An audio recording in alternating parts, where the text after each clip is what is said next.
To call this meeting to order. This is a committee meeting of the whole, special board meeting of the Board of Directors. Oral communications, I don't believe there's anyone in the audience, so we can skip going through that, and we'll start right to the discussion. Action item number 1 is reserve policy review. And I believe, is that Tom or John? This one will be Tom. This is actually a policy review. The board may recall we have a policy that sets the minimum maximums on reserves for water and wastewater. What we've come to find over the past year when we reviewed the policy is there's probably a little inequity on this wastewater side. So what Tom's presenting today is some discussion for the board to consider on modifying the wastewater reserves, the minimum and ceiling. And with that, I turn it over to Tom. Thank you, Mr. President and members of the board. You have before you a staff report on reserve policy and some proposed changes to it. I want to direct your attention first, though, to the report that follows the staff report. And this is the reserve activity report, and you get this report every month in the second meetings board packet. And this will kind of going through this will kind of just give us a base common understanding of the reserves before we go on to the actual staff report. So this should be the last page in your board packet, in your committee packet. So first of all, this is like the bottom line. All of the funds we have, the expenditures, the revenues coming in, flow through to this report. And you can see by the headings on the columns, we have 4 funds. Basically, we have 4 funds. And they're water replacement capacity funds and sewer replacement and capacity funds.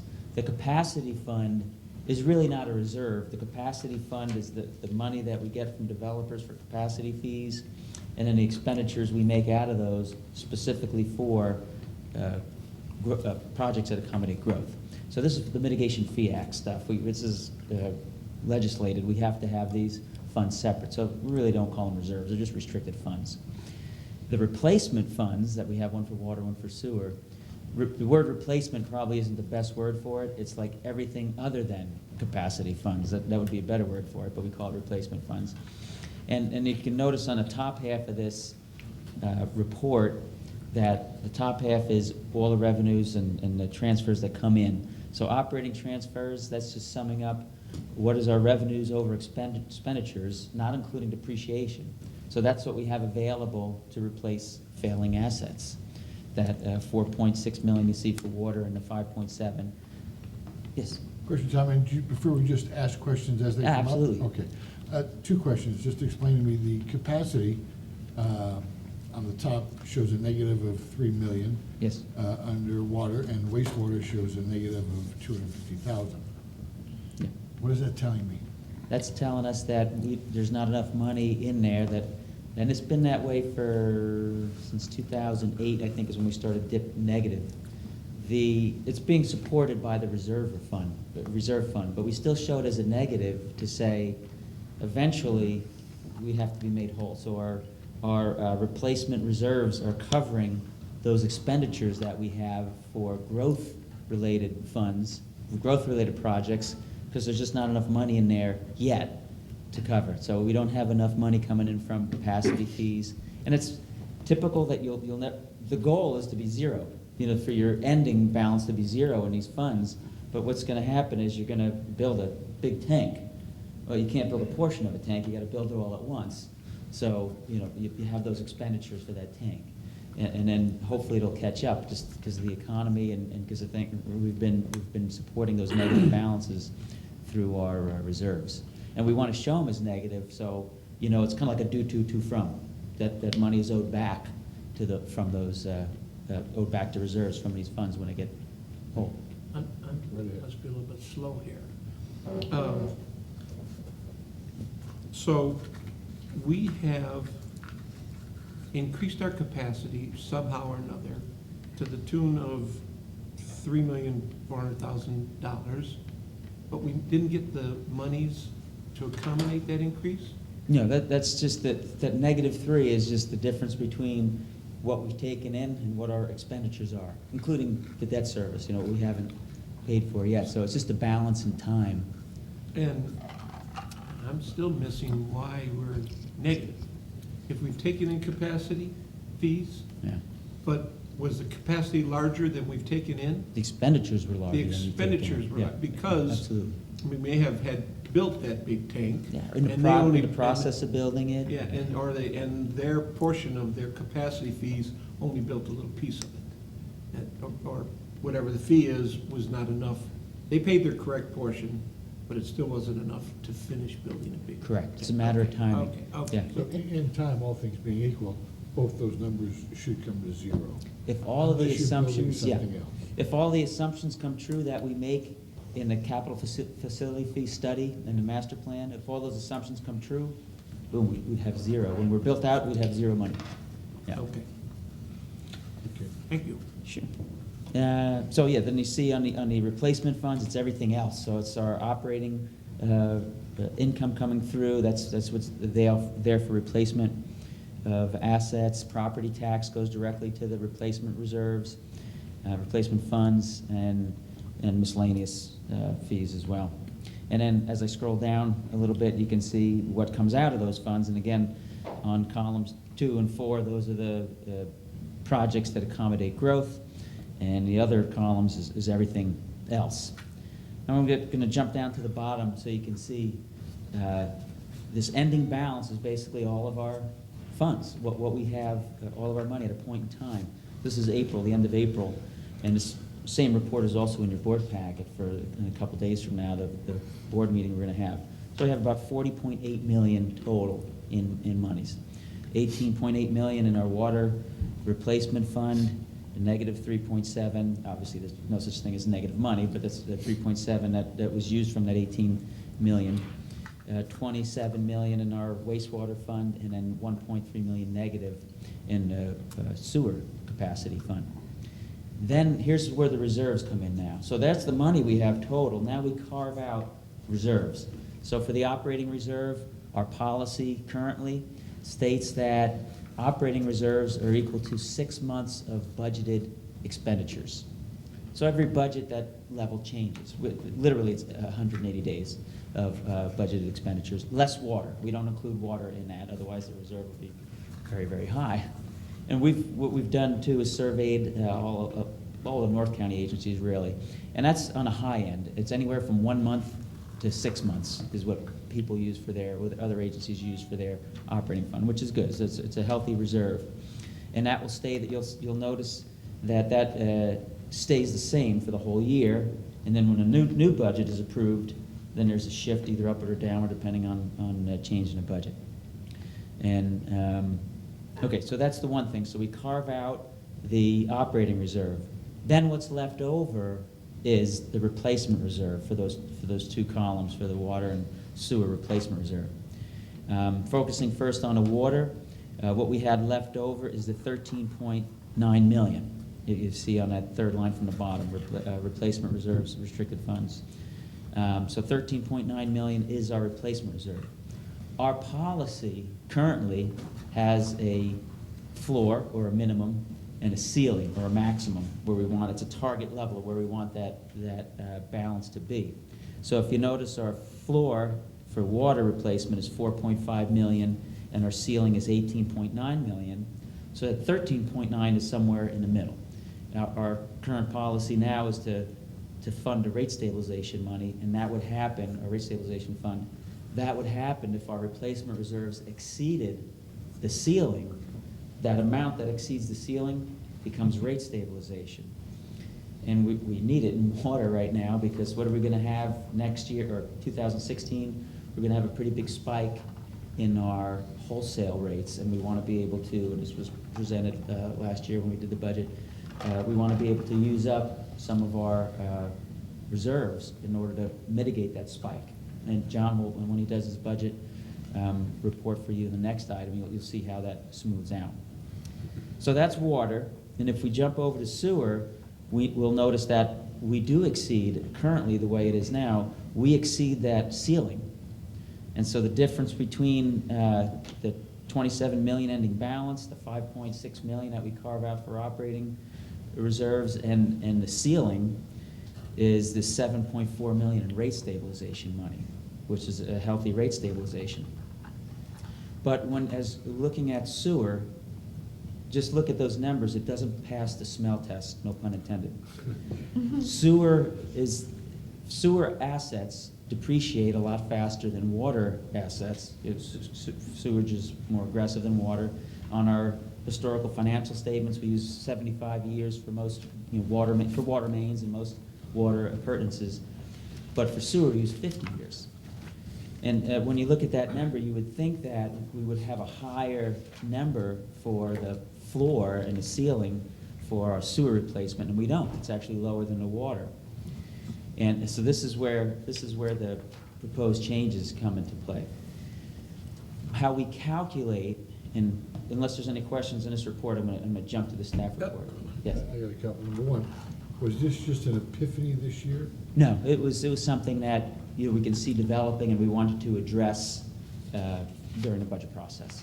Because last year, we didn't increase rates at all on sewer. On sewer, we did not increase rates, no.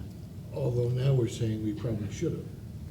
No, not necessarily, but that's not driving rates right now, because it's either way. And when we get to the proposed changes, I'll let you know. Even if we don't propose these changes, we're not setting rates this year, but the projection of rates, it may influence it, it may not. That's really the board direction right now. But the assumption we made in the budget that John will go over for rates, this really doesn't drive that. Okay, and what we're doing about the water and the desal, I understand desal is more expensive. But is what we're doing, because it's how it equates to me, and maybe it is, and maybe that's the standard, we're actually taking money from the ratepayers today to give it back to them in a reduced fee later on to stabilize what's gonna be happening when desal water kicks in and we charge more. So instead of being a hike at that time, we're taking the money slowly from them now and gonna replenish it when the hike time comes, so it's a smaller hike. Actually, you're going to see from the assumptions we have now, again, it's not a rate setting for this year, we're not establishing rates, but because I can jump to that now, that you mentioned that, I'm going to steal a little fire from John. It just so happens that if you look at the ending balance, or above the ending balance, you'll see total distributions. It's less than $1 million in water. For sewer, it's a lot higher. For water, there's 3 reasons why that's not. We won't have to do that. We won't have to look ahead and say, oh, let's raise the rates more to build up this reserve. It's happening naturally for 3 reasons. One, I'll give you a little history. Back in 2003, when the Water Authority carved out a bunch of their costs and said, this is fixed. You're going to pay this no matter what, no matter how much your demand is. We had to pass that on to the customers. And Which water authority are we talking about? San Diego County Water Authority. Yeah, San Diego County Water Authority. And it took away a little incentive for conservation. So in 2003 is when we tiered our rate structure. But we only tiered it by, it was very small. It was 8 or 3% or 5% and 15%, something like that. The tiered jumps were pretty small. There weren't really an incentive to conserve. In 2009, when we were in a drought, we looked at those numbers and say that's no incentive to conserve. So we jumped to 25 and 150% for the tier 2 and tier 3 as a percentage of tier 1. And then when we had our cost of service study done, they did a little more nexus, a little more studying, and said, that 25% and that 50%, that's pretty low. They said it should be 140 and 230%. And actually that brought us in line with other agencies where their tiers were.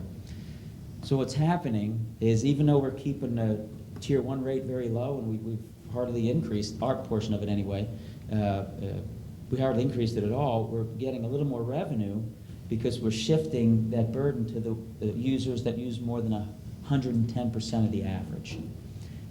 So revenues are going up for that, but yet the base user who uses 110% or less of the average are not seeing any significant increases.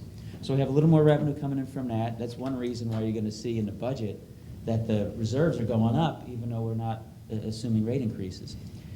The other reason is there's not many water replacement projects scheduled. So you don't, less than $1 million this year, it's be maybe less than a couple million next year. I can't remember what we have budgeted. And then the other thing is there's no debt. So there's no debt payments in our water replacement reserve. So it's almost natural that even though we're going to be putting less in it when we reduce the assumption is we're gonna reduce our rate, the retail portion, to mitigate the spike, we'll still be good in reserves. We'll still be good.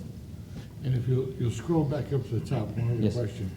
The first one on there, San Marcos Interceptor Sewer. Oh, okay. The interceptor, just in my mind, where's it start and end? The intersector actually starts technically at Twin Oaks Valley Road, Right? and it goes all the way west down to the number one lift station on San Marcos Boulevard. It runs the entire length of the creek, cuts through that old mobile home park, and will go into lift station number one. That's the main interceptor that runs through the entire valley. Okay, so it's a $10 million project total, of which, We've spent the bulk of it, and you'll be accepting, at next board meeting, you'll be accepting the next phase, and then we're down to the final phase, which is Via Veracruz, Bent Avenue West to number one lift station. That's the balance of these funds. thank you. And that's an interesting one, because that's a combination of replacement Yeah. and capital. Because what was already there has to be replaced in capacity by the existing ratepayer who's using it. The oversizing component to make it for the ultimate comes from capacity fees. So it comes from two different funds. Thank you. So that I'm absolutely clear, 3 lines from the bottom, the replacement reserve of 13,865 Oh, okay, and water? Mm-hmm. in water, we have $13+ million in our reserve above and beyond the 13,971, excuse me, for the,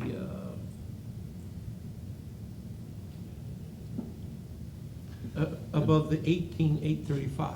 Is that what I'm reading correctly? No, the 1885, 18 million, the 18.8 million is the total. 5 million of that is operating reserves, 13.8 million is replacement reserves. Where's the 5 million? I can't read that. The 4 million Oh, 969. 4.4? Okay. 4.9. So 18.8 is the total money in the bank, if you will, and 5 million is carved out of that for operating reserves, and 13.9 million is the replacement Just reserves. 5 million. Okay. That's why you see it subtracted out, that operating subtracted out to come up with the 13.9. And then that amount is right in between the floor and the ceiling. of Right. What is authorized by policy. Okay. And we would like to get to the 18.9, the full 6 months, That's, as we did with sewer. we actually would like to go beyond that because of desal, but from, like I said before, it's kind of like naturally going up from those 3 reasons I stated, so it's, I don't want to say it's easy, but it's working out very well for us So right the now. 18.9 gives you 6 months, same as sewer. Yeah, we're projecting that we'll have that rate stabilization money in a couple of years. I think we have a little bit budgeted. In fact, in this draft budget, you might see a couple $100,000 of rate stabilization money, even though the increase that we're projecting for our part is very minimum. Yeah. Yeah, part of what we're looking at, Director Martin, is having a rate stabilization fund is good, but on the bad side of it is, if you have it, then you can artificially keep your rates down. And then if something happens, then you've got to escalate rates. So I've got Tom and John looking at a couple scenarios.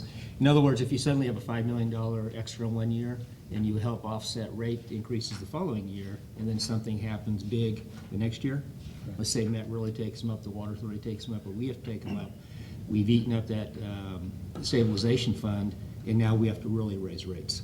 So part of what I'm having John and Tom look at is 3 different scenarios of trying to maintain right at 90% or right at 75% of the rate stabilization.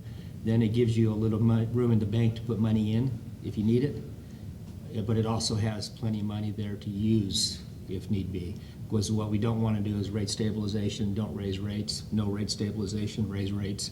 Then you're jumping back up and down in rates every year. So it's kind of again, we're trying to just keep it as a smooth rate ramp if In need order to be. maintain the sewer rates this year, you use sewer stabilization money Mhm. to do that with. That's correct. Yeah, 2 separate. We already had that established from the prior year budget. Okay, Yeah. so what I'm saying is you'll continue until that zeroes out at some point in time, and then charge people, and the same with water, I would assume. Yeah, yeah, Stabilization stays there as long as you're stabilizing.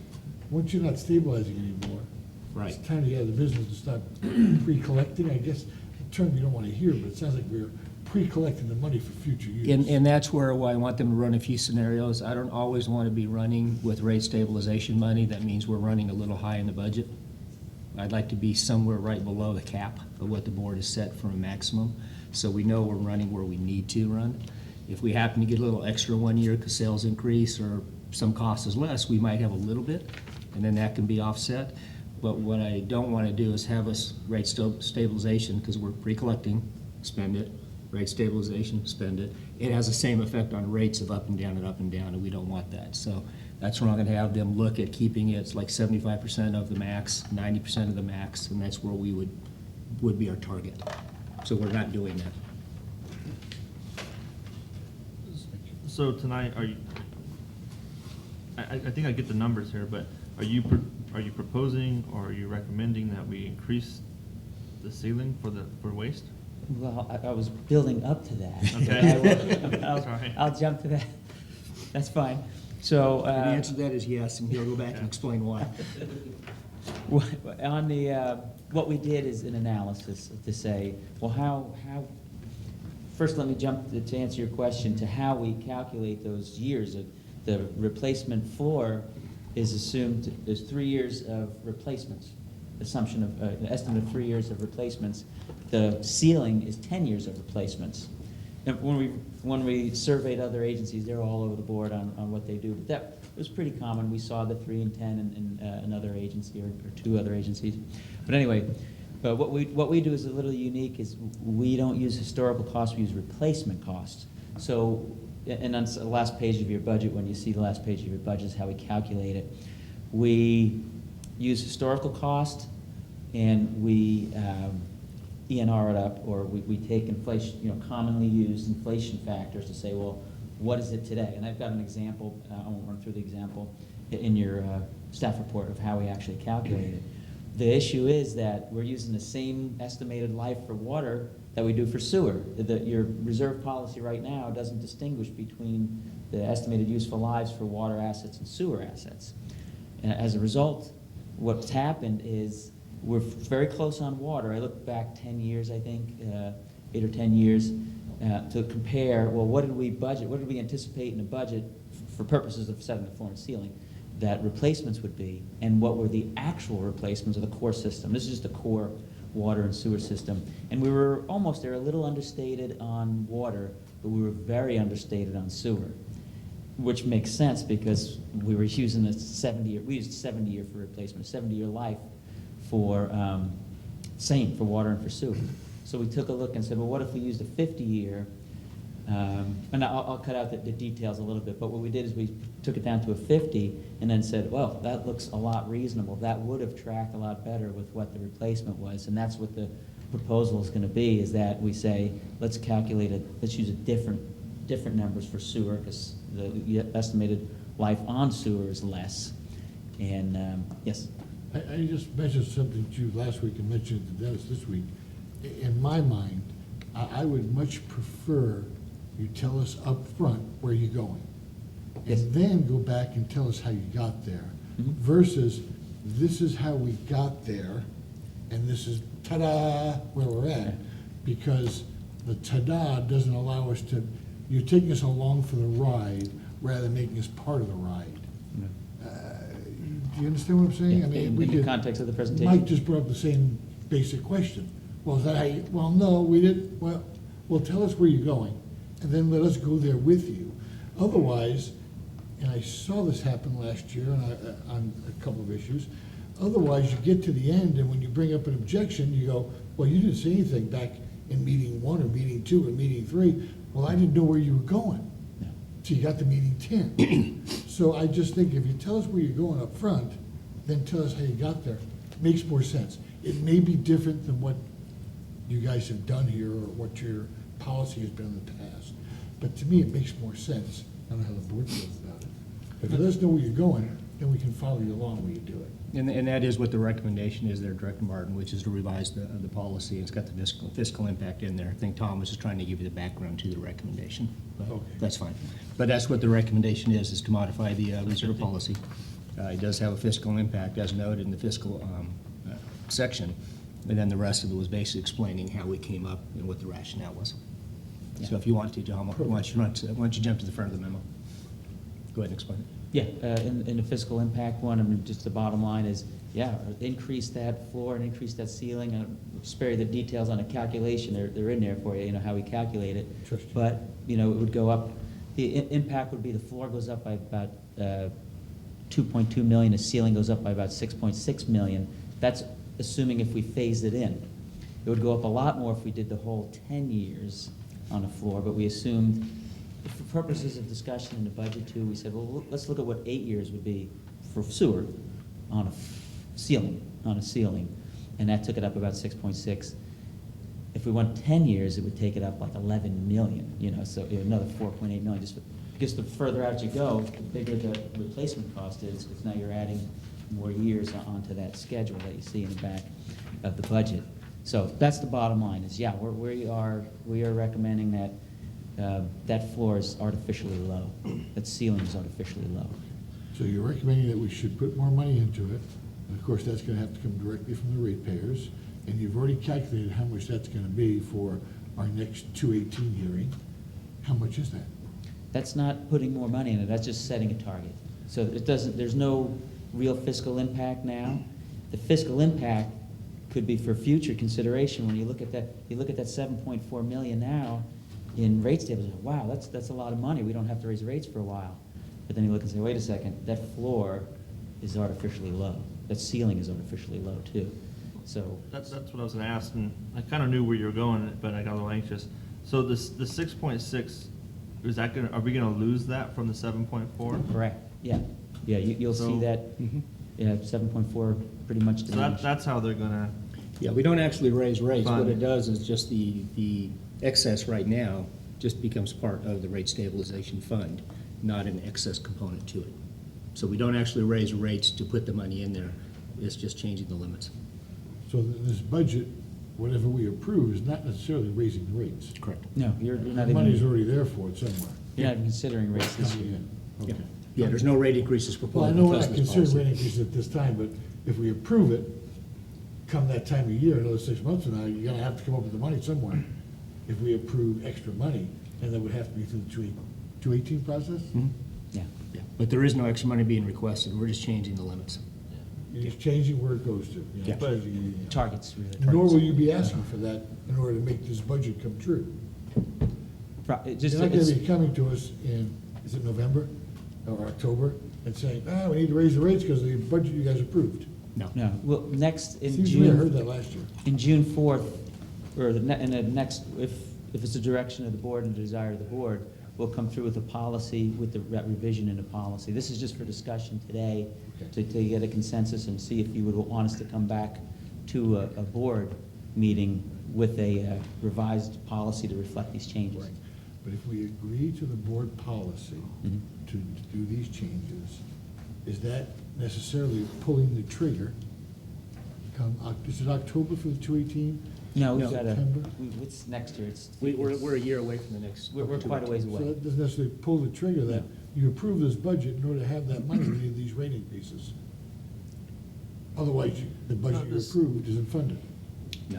Okay. this isn't the budget, this is just strictly an arbitrary number that's a floor and a ceiling. It's an estimate, Right, yeah. An but- estimate. But it's a policy that we're creating that we should be able to obtain. My question is, can we obtain it without raising rates? Yes. And again, as Dr. Snella just indicated, you're basically, we have a policy for a minimum and a maximum.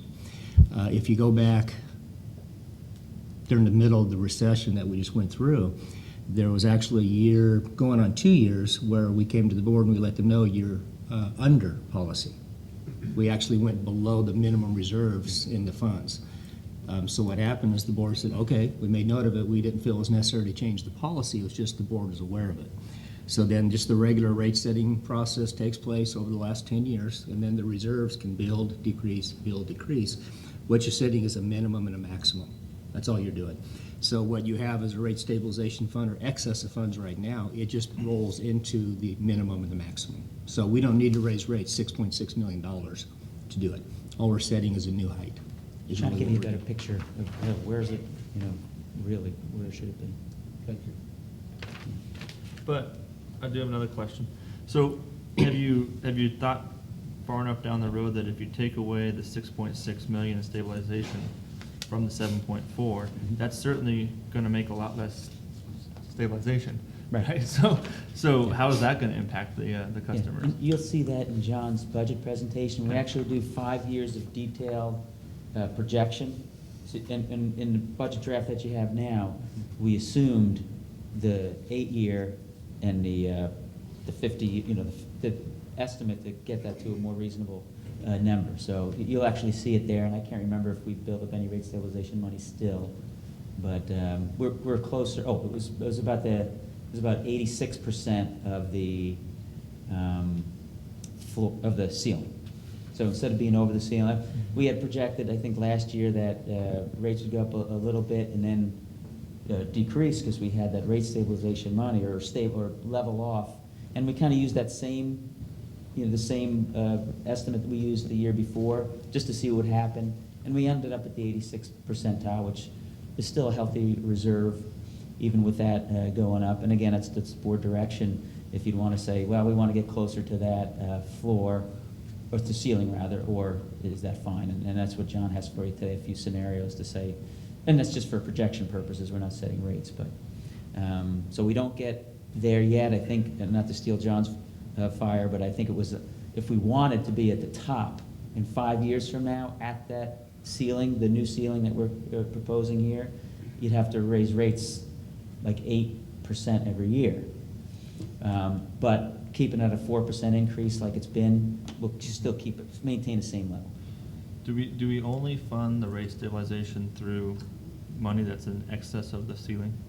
It's Or- it's the end result of all these things that you see on this So, report. but if we raise the ceiling, it's gonna be harder to meet that target. Absolutely, yeah. Yes. And there'll be less and less rate stabilization funds year Yes. after year.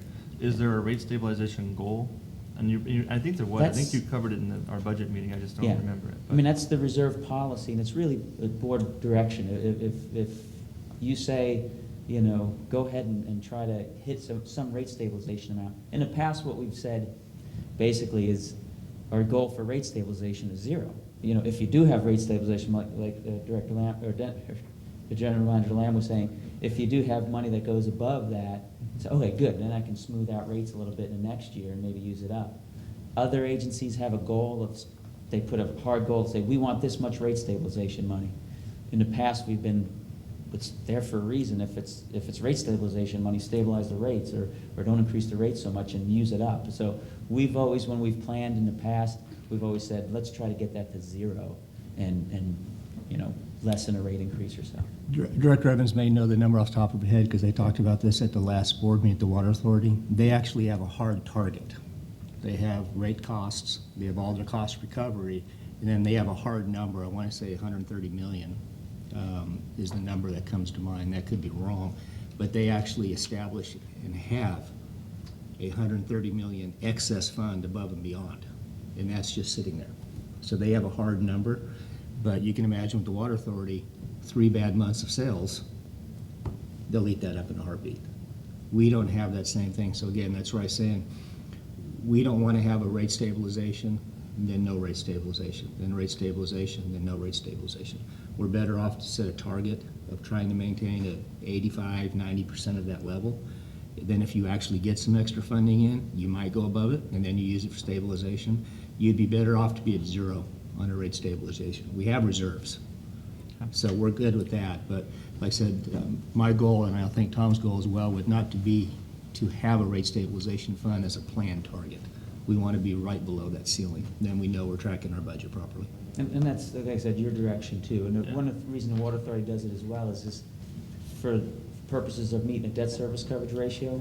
When you actually draw from rate stabilization money, the rating agencies consider that money towards your debt service coverage. So they actually do it on purpose to try to get their, if they do draw from it, then it improves their debt service coverage.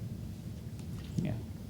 Okay, thank you. What we could do is go ahead and go through the budget presentation, and then you'll see what impact this does have on projected years, and then come back to this topic again afterwards, if you have any more questions about it. Unless you want to go through the detailed calculations, that was the fun part, and I was really looking Yeah. forward to that. Sorry, Tom. Darn, Next time. okay. Any other questions then? Thank you, Tom. Okay, thank you. Now moving along to 2013-14 draft budget review. I'll turn this one over to John. You should have a hard copy there in front of you, both the PowerPoint as well as the budget. John will walk you through this. The presentation is, again, a compilation of all the data in the budget. Otherwise, we'd be going page by page, and we'd be here till midnight. So he'll walk you through Damn, I heard the basic concept of the budget, how it works, and what it's based on, and then any detailed questions you guys want to get into, be happy to answer along the way. John? Okay. Good evening, President Martin, members of the board. I don't have any ta-das, so it was. Basically, what I'd like to do is just start with a big overview of the budget and then drill down smaller and smaller and smaller and break things into their component parts. Definitely ask questions along the way. Okay. And I guess we'll get going. This is the preliminary draft budget. This is the first. And after this, we would have whatever changes we make here tonight. And then that would come back to you. Probably by the end of this month, and then after that, you have a chance to look at that. We can have a recommended budget that would then you would vote to approve that one. Yeah. By the end of this month, it's gonna be hard to do. But we could get you another draft budget from the changes made at this meeting. Over 7 months. Yeah, not a budget to approve by the end of this month. Yeah, absolutely. In putting the budget together, we have various objectives that we need to meet, and these objectives have pretty much carried over from prior years. They come out of the strategic plan, they come out of various things. The first one is to avoid spiking, like we've just been talking about, to have smooth rate ramps, so that we're not raising rates one year and then not raising rates and then raising rates again the next year. So we've been taking that into consideration, been working on that for several years, knowing that wholesale is going to spike in fiscal year 16 because of the desalinization coming online. I've got a graph to show you that. Other objective is to cover our fixed costs with our fixed revenue and also meet the retail water conservation pricing targets, where we have at least 70%, our customers have at least 70% of their variable charges in their bill. When they use consumption, 70% of those charges in their bill are from their consumption. And also continue to maintain rates below county average. There's no new rate increases in this budget that have not already been approved. So all the revenue projections are all based on adopted rates for both water and sewer ready to serve. Fund a rate stabilization reserve. That's another budget objective that we've just been talking about. Maintain rate flexibility. By having those smooth rate ramps, we have the flexibility to raise rates in the future, and especially by having rate stabilization, we have that flexibility. That's looked upon very favorably by the rating agencies who look at our financials and who give us our AA or AA plus on the debt that we have outstanding. And when we want to go out for new debt, then we're a better risk, basically, is what it translates into, and we get a lower interest rate. Quick question, John, aren't you a yes, better risk if you have no debt? Yes. Yeah. Yeah. But, and a lot of collateral, yeah. At one point, when we did actually fund our first, the big funding we had, we received such a good rate because we were fully hedged against what we borrowed. So if we borrowed $55 million, we actually had $55 million in cash to do it, but then we spent part of it and they brought it down. So obviously reserves are a big component of being able to meet your debt service, whether or not you can do it.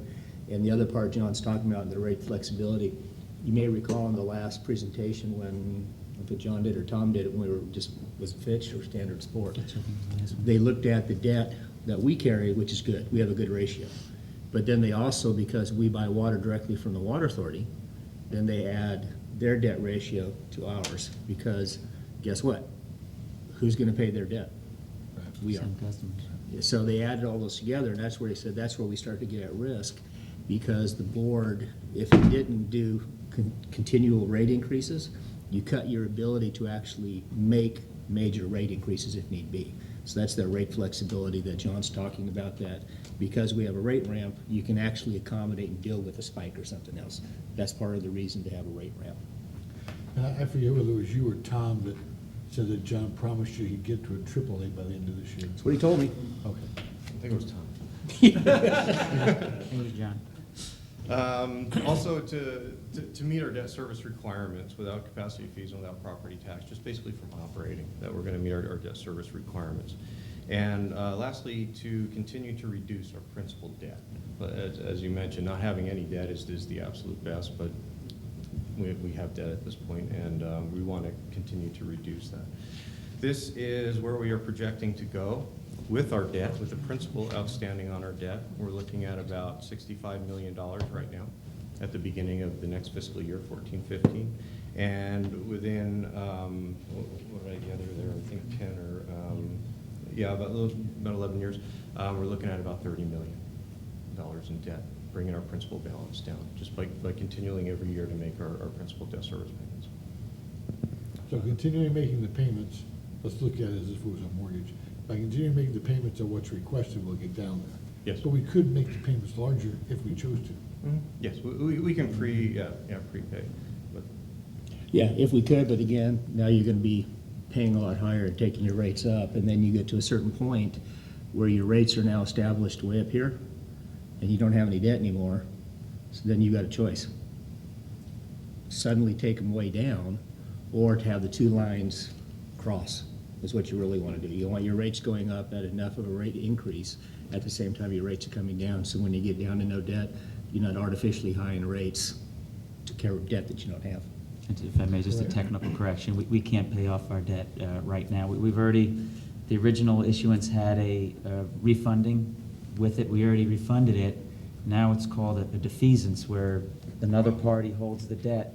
And on our books, it looks like we paid it off. But right now, that's not economically feasible because of something called negative arbitrage. But I don't want to get into details right now, but. Negative anyway, arbitrage? Yes, negative arbitrage. Explain that to it in detail. Yeah. Fugitive voters. So, no, we would not be able to pay off the debt now. Okay. Yeah. You can't pay it off any earlier than what's assumed? We could at pay this it off, point? but we'd take an economic loss. We would- Okay, I'm not saying pay it off in total, but pay it down faster? Even like paying you- it down, yeah, every. You do it the same. What this bond issuance is really like a bunch of little bond issuances to try to emulate a regular amortized loan like you're familiar with an auto or a house. And so there are a bunch of series of debt. So most of those series of debt, you wouldn't want to pay it off just because of the defeasance. When you have a defeasance, a third party holds the debt, and they would have to be, they would take a loss, and they would pass that loss on to So at us. some point, you took a bunch of bonds and made them into one bond. That's what this issuance was. This issue, you say this issuance, what's in this mean? What? The 70 year? million 2005 certificates of participation that we have, but go back to the, if you So you go back to the the last slide. That's 65, most of that's 65 million. Okay, is one issuance, and when was that issued? It's actually, that includes a loan, right, John? this is all three. It's all three, okay, so some of it's the loan, I think 58 million is probably in 2005, we issued a bunch of bonds, and that's what I'm referring to. Then we refunded it, because like Dennis was saying before, we switched it to a variable rate to a fixed rate, because we lost our hedge. In 2007, we did that, and that was our last shot at a contractual refunding. So we already refunded it, now it would be a defeasance if we did that. And Okay, so this was funding that was done in 2007. originally 2005, and then just converted to fixed in 2007. Okay, and it's a 30-year bond? Yes. 20, it was no, the 1999 bonds were 30 years. This was like 22, I think, when we did it. It was sometime less than 30. Okay, thank you very much. So, Yes? John, this trend here where we're gonna reduce over the next 11 years by roughly half, does this take into account that, is this estimating that we're not gonna have any other new debt that's gonna come on the next 11 years? We're gonna not borrow any money for 11 years is a long time. Well, that's Yes. a big assumption. If we do have growth, we will have to borrow. Yeah. You know, if we have growth beyond what we project in the budget, yeah, we'll have to borrow. We actually, I think it was 2 years ago, maybe 3 years ago, we had several capital projects in the budget that were gonna cause us to actually borrow another substantial amount within 5 years. What we've done is, because of the economy slowing down, moving projects out and doing them in phases, we've projected between the capital and the replacement coming in, we should be able to track it. If we do get a huge growth suddenly, that does cause it, then we would have to borrow to build the facilities ahead of time. So it's always that issue of how fast you collect it. Do you build it cash, or do you not collect it fast enough? Then you use what you do collect to pay the debt.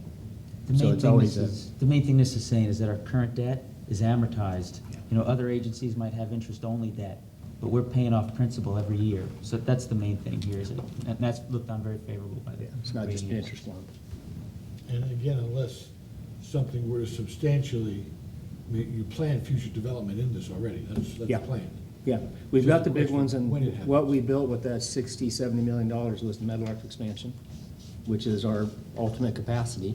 So this goes back to that conversation we've had over the past couple of years about that impact fee of, if you go bigger, Right. well, guess what? We didn't build bigger. So now, how do you build? To build a 5 million gallon plant's easy. To build 400,000 gallons is killer. Okay, you just can't do it. So that's where this whole conversation went on. When the growth increases beyond what we planned, how do you get the money and how do you fund it? So that's what this all comes down And not to get too to. far aside, but Metal Arc is planned for what capacity? 5 MGD, that's where we're at. And we're at that now? Yeah. So we're bypassing a lot straight down to. The rest goes to Encina. Okay. Yeah. And that's been the plan all along? Yep, So we're buying the capacity in Encina. yep.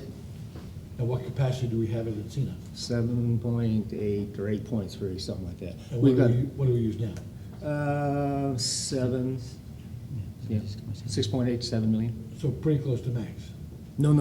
What we have is a total capacity. We have 12.85 million gallons per day, give or take, total capacity. Oh, We're okay. flowing about 7, give or take. Oh, okay. But at Encina, it's what they call solids capacity. Even though we're only sending maybe 2 million gallons a day, all of the solids that come from Metal Arc go over there as well. So you have to get an equivalent amount of your total flow. Oh, okay. Yeah, it's not a total gallons, it's an equivalent percentage of your total gallons. And solids are like 1%. Yeah, it's just the thick gooey stuff. And Thank you. Thank you for the education. if I might, to totally confuse everybody, you know, you saw the Throw in negatives. a legal opinion. When we started out, you saw how you had the questions about the negatives on the capacity fees. Part of those negatives on the capacity fees is through this, is debt service. Yeah. Because we had to borrow the money to build the facilities, knowing that it's not gonna be paid off immediately. It's gonna take years to accumulate those capacity fees. So part of that deficit in the cap fees is to pay off this debt. Okay? Thank you. Very enlightening. Thank you. Okay, so now basically just gonna talk about our overall process as far as putting the budget together, where each of the components fits in. When the budget process starts, I basically start getting together with all of our supervisors, all of our managers, and ask 2 questions. What do we want to accomplish next year, and what do you need to do it? They, or our supervisors, talk with their field personnel, put together a very detailed, comprehensive list of what they're going to need to accomplish their various goals that they have. Also attached in that list is the dollar amounts that they think it's going to cost. All of that is accumulated and gone through with Director of Engineering and Operations and James and Ed also, and then myself, and we look at what they're requesting, what they've spent in prior years, and we basically get the numbers to a point where it's reasonable as far as what's being requested and what they can physically do in a year or 2. All of that they're going to do is what we do as a core. We provide water and wastewater services. In doing that, we incur costs, and we pay our vendors, and we pay our employees, we pay our expenses. From there, we charge our customers. That's the revenue component of our business, and we collect that revenue. After that, we take the revenue, subtract out the costs, and any amount that's left over is what we transfer over to reserves. From the reserves, we want to pay our capital projects. The capital process is the same. Get together with the engineering, with operations, what capital projects do we want to build in the next 1 year, 2 years, 3 years, out to 5 years. Put together a comprehensive list, look at it, see what can we really do within that first year. Okay, what can we push out into later years so that we see the effect on reserves that pushing projects out and putting projects into our capital project budget is going to have on the reserves. So John, let me ask you a question. Last year at this time, we didn't have a cost of service study, so therefore we didn't have a cost of service funding that way, which we do this year. So last year, and I'm a hypothetical number, when it cost us $25 to shut when we were charging somebody $25 to shut the service off, and we were collecting, we were charging them 25, we were collecting 10, we were at a loss of $15. This year, since the cost of service study, now we're paying for those, what the true cost is. The difference in those monies, where did that come from before? Right. When you were paying somebody $25, you're only getting 15, it was $10. Where did that money come from? Which means you have it somewhere this year. There's a net gain somewhere. Where did that gain come out? Basically, we pay for everything out of reserves. At the end of every year, our operating, whatever's left over, or whatever revenue's left over from expenses, every year transfers into reserves.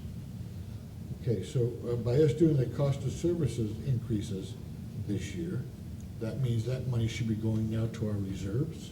If I can. Yeah, why don't you clarify that? The cost of service study, we weren't, if you remember, we didn't increase our budget amounts. The amount was the same, it's just how it was allocated and who paid for what. So before, to answer your question before, hey, where'd that $15 go? Well, paid for on the regular water charges and the sewer charges, but now we're saying that really was burdened by that late fee or whatever it was rolled up. So there's no increase in revenue or increase in expenses, just the way it was allocated. And like John said, that reserve, that's like the bottom line. It's everything goes to that reserve. So it's how it's allocated. Okay, so before we did the cost of service survey, this money was coming from either water service or Yeah. sewer service. Correct. Equally, everybody was paying for it. So now that we've encapsulated that to a user fee, it seems to me that the fees, although probably de minimis, should be there to lower the cost of water or sewer. Exactly, yeah. Because they're not paying for those anymore. Yeah, exactly. But it's a very small amount. Right, you do your estimates now, you should be a little bit less to have to recover from the regular water service bill, because you have that. But again, keep in mind, Director Martin, if we had to collect $100 million last year, at the end of the cost of service study, we still collected $100 million. So what you would see is, and again, if you look at the scheme of 100 or 200 people a month, maybe with a late fee, in a $139 million budget, it's so small how you track it and where it goes. That's where you can't get down into that level. Cost of service study is equity. It's not if the cost is right or it's the right value, it's where the money comes from. So this fund may have gone down a little bit. This one over here probably went up just a little bit. And that little bit could have been spread between 12 different areas. It's an allocation issue. It's not raising rates or lowering rates. Right, but so that little bit that did go down It's is spread through the budget. 22,000 customers. Spread through the budget. Right, so it's not a big, but it should be there, Yeah, it is there, but it's not large. but it's not something we can track and show you that this item went down $200,000. Right, yeah. Or this one went up It's not that much money. 17,000. We still collect the same amount of money that we assume we needed. It's just where the pie, how it got allocated. Thank you. I guess this would be the ta-da here. This is the bottom line.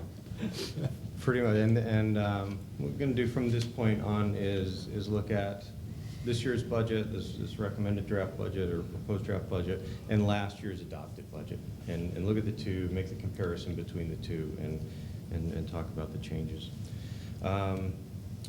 For the most part, the operating revenues is looking to go up about $4.7 million, and operating expenses is going up about $700,000.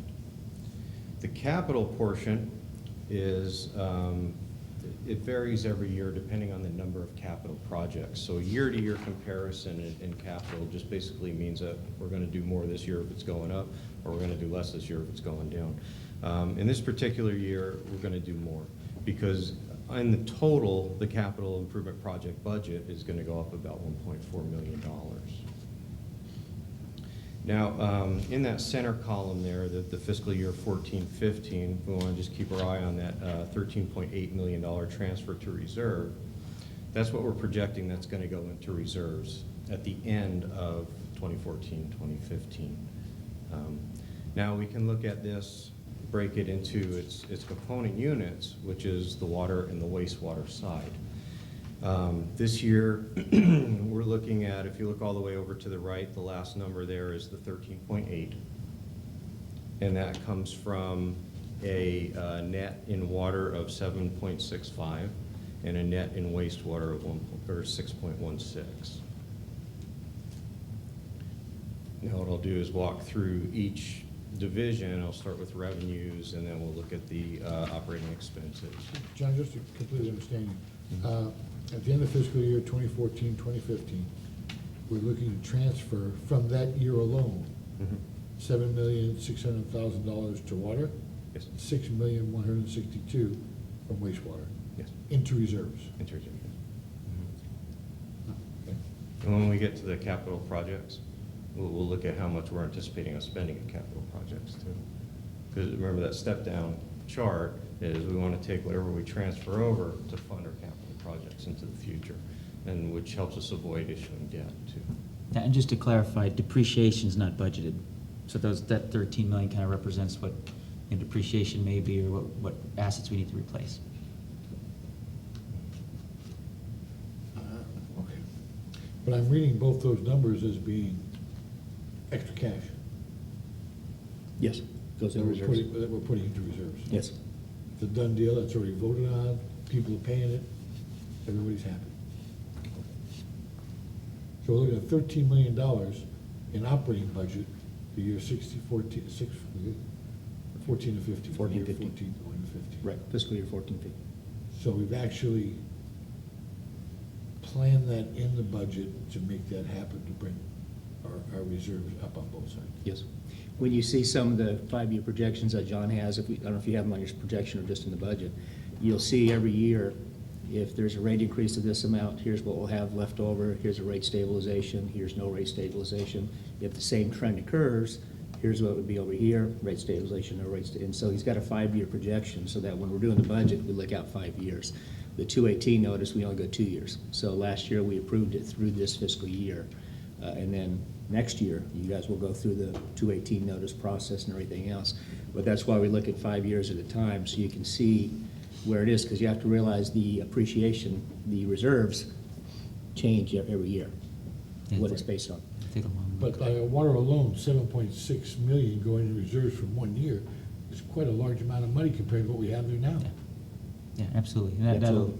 that'll be That's a big chunk. available for replacements and things like that. And that's, the report I showed you, the very first today, John did 5 years of those, and like that Dennis was saying in detail, so you can see Right. the trend. Do you remember, and it was on one of your slides, wastewater, for instance, what's the total reserves now on wastewater? It was on that report. I know. Want me to go back? I don't have- I think it's 3 billion. I'll tell you. Where'd it go? He's got it up there. 14,045? Is that right? Am I looking at that? Total reserves for wastewater? Yeah. Right now, as of April 30th, there's about 5.6 million in the operating reserve, and then 14 million in replacement reserves, and 7.4 million in rate stabilization. Right, but on the sewer side, say that one more time. That's the What- I'm sorry, I was looking at the sewer side. Were you asking water? No, the They sewer want side. sewer. The sewer side is, there's 5.6 million in operating reserves. Okay. 7.4 million in rate stabilization, and 14 million in replacement Okay, reserves. but we're using some of that rate stabilization money now, because we had no increase. We had a small increase, we had $1.54. I thought we had no adopted. increase last year. No, it was $1 for sewer, it was $1.54 and $1.54. Okay. was the two, that, you're thinking of the year before that, there was no increase. Oh, Yeah, okay. the year before that, there was no increase. And again, taking a look ahead, we always plan ahead. We saw that rate stabilization money going away 2 years ago when we sort of raised. But in 1 year, you're showing a total of $14 million there. And in 1 year, 14, 15, you're putting another $6 million in that 1 year period of time. Yeah, that's on the water side, but yeah, something comparable to on a sewer. But then again, it's getting, before it gets down to that bottom, it gets chewed up by the 3.3 million you see in total distributions. It's also, that money has to come out of somewhere, and it's coming out of there. So some years we put money in, some years we actually take out if those total distributions are more than what we're putting in. So that's what's going in the top half of the report. Right. But then the bottom half, you're using up that money with replacements and debt service. And there's no debt service in replacement funds, but you're using up that money with your. I think it's like the difference between gross and net. I don't, Yeah. okay? Yeah, that's And you're good. talking gross, and he's talking net. Yeah, so, the 7 you know. million's the Okay. gross, but whatever the change is Yeah. the net. Right. All right. Yeah, good way, thank you. Seems to be pretty healthy to me. Yeah, It is. It is. Okay. Looking at water revenues, this is the rate ramp that we were talking about earlier. This is a cost of 1 acre foot of water as viewed by our customer. The lighter shade of blue there at the bottom, that's the amount that we're being charged by the San Diego County Water Authority. And the darker blue up at top, that's the amount that we add to it as our retail portion. As you can see in 14-15, we're still anticipating the increase from the desal coming online in 15-16. And you can see what happens to the darker blue when we get to 15-16. We're going to absorb that larger increase on the wholesale side with what we have in the rate stabilization. And then as time goes on, that darker blue portion actually gets less and less. Yes. Can we go back to the gross and net for a second? So on water, we're bringing in 42, we're gonna spend 35, we're gonna have roughly 7 left over. Okay, there's nothing in between, where's the taxes, if you will? Well, I don't see anything on our paperwork here are you talking about the capacity fees that are the negative 3.4? Are you looking at the reserve report? Yeah, no, I'm looking at page 11 here.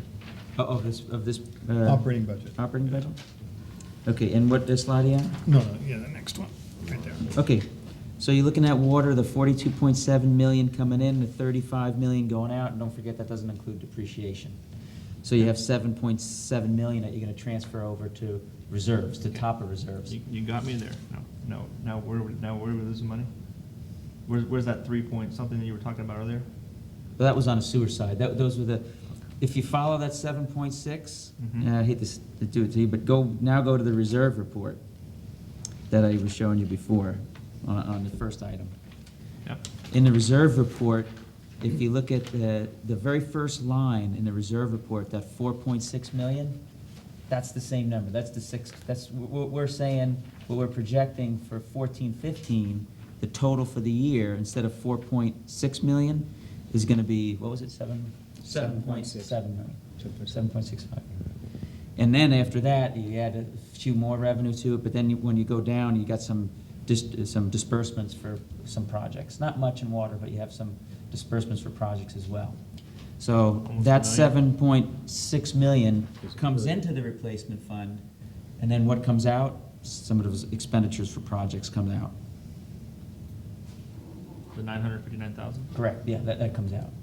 So that's why when we were talking to Director Martin before, it's like, we don't even have to raise rates, just naturally, we have so few distributions coming out of there, and a pretty healthy increase to it from that 7.6 million, the difference between revenues and expenses. So is your top line here, this 5.8 total revenues, is it 7.6 or is it 5.8? So, Why are those numbers different? what are you looking at? So Revenues. your revenues, so Yeah, on. this on your report reserves that here- on the reserve report you're looking at, that's actual, that's for the Okay, so that's that's for not the for 10 next- months ended okay. in April 30th. This one's That's projected this for the year, next this is year. for, okay. I Correct, got you now. yeah. But it's reported the same way, you know, it flows through the same way. And then your budget format is the same too. When you actually look at your page in a budget, it looks like this, but it's for the next year. Okay, Yeah. I gotcha. Thank you. Sure.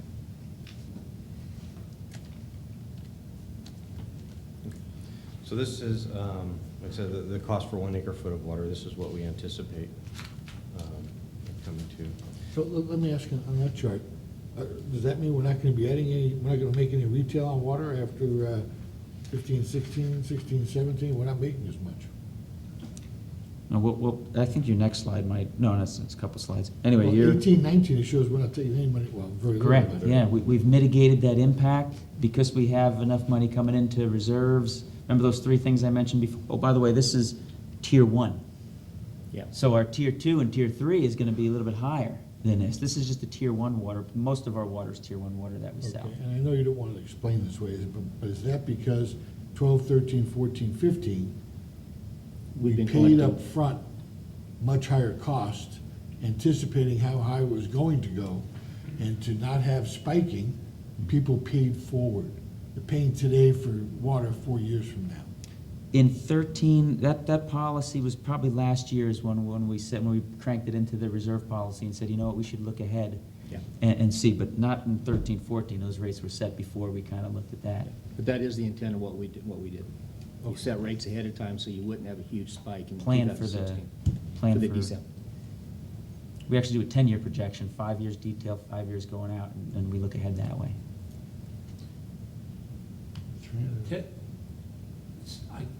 I think I kept hearing that desal water was gonna be $2,000, $22,000, $2,200 an acre Four, I foot, thought. 2,154, yeah. and we're only at $1,698. Yes, plan. it's blended, It's a so. blended rate. For the region, 7% of their water is gonna be this $2,154 water. But the rest of their water is 1,000 something, so it gets blended, it's only 7%. Yeah. But now we do have a component that we're buying directly, which would be the higher Right. rate, so then we have our own melded rate as well. Yeah, so 20% of ours is maybe 2,154, and we blend that too, so. But it does cause a spike though, it still goes up, but not the 2,154. But our cheapest water right now comes from Olevenheim? Well, not yet. We've got to build that. Well, once the pump station, station's in. but it will. Yeah, it will That be. water's actually gonna come to us cheaper than San Diego County Water The Authority. treatment charge will be less than, Yeah. uh, The raw water's The raw the water's the same, same. just the treatment component's less. about $12.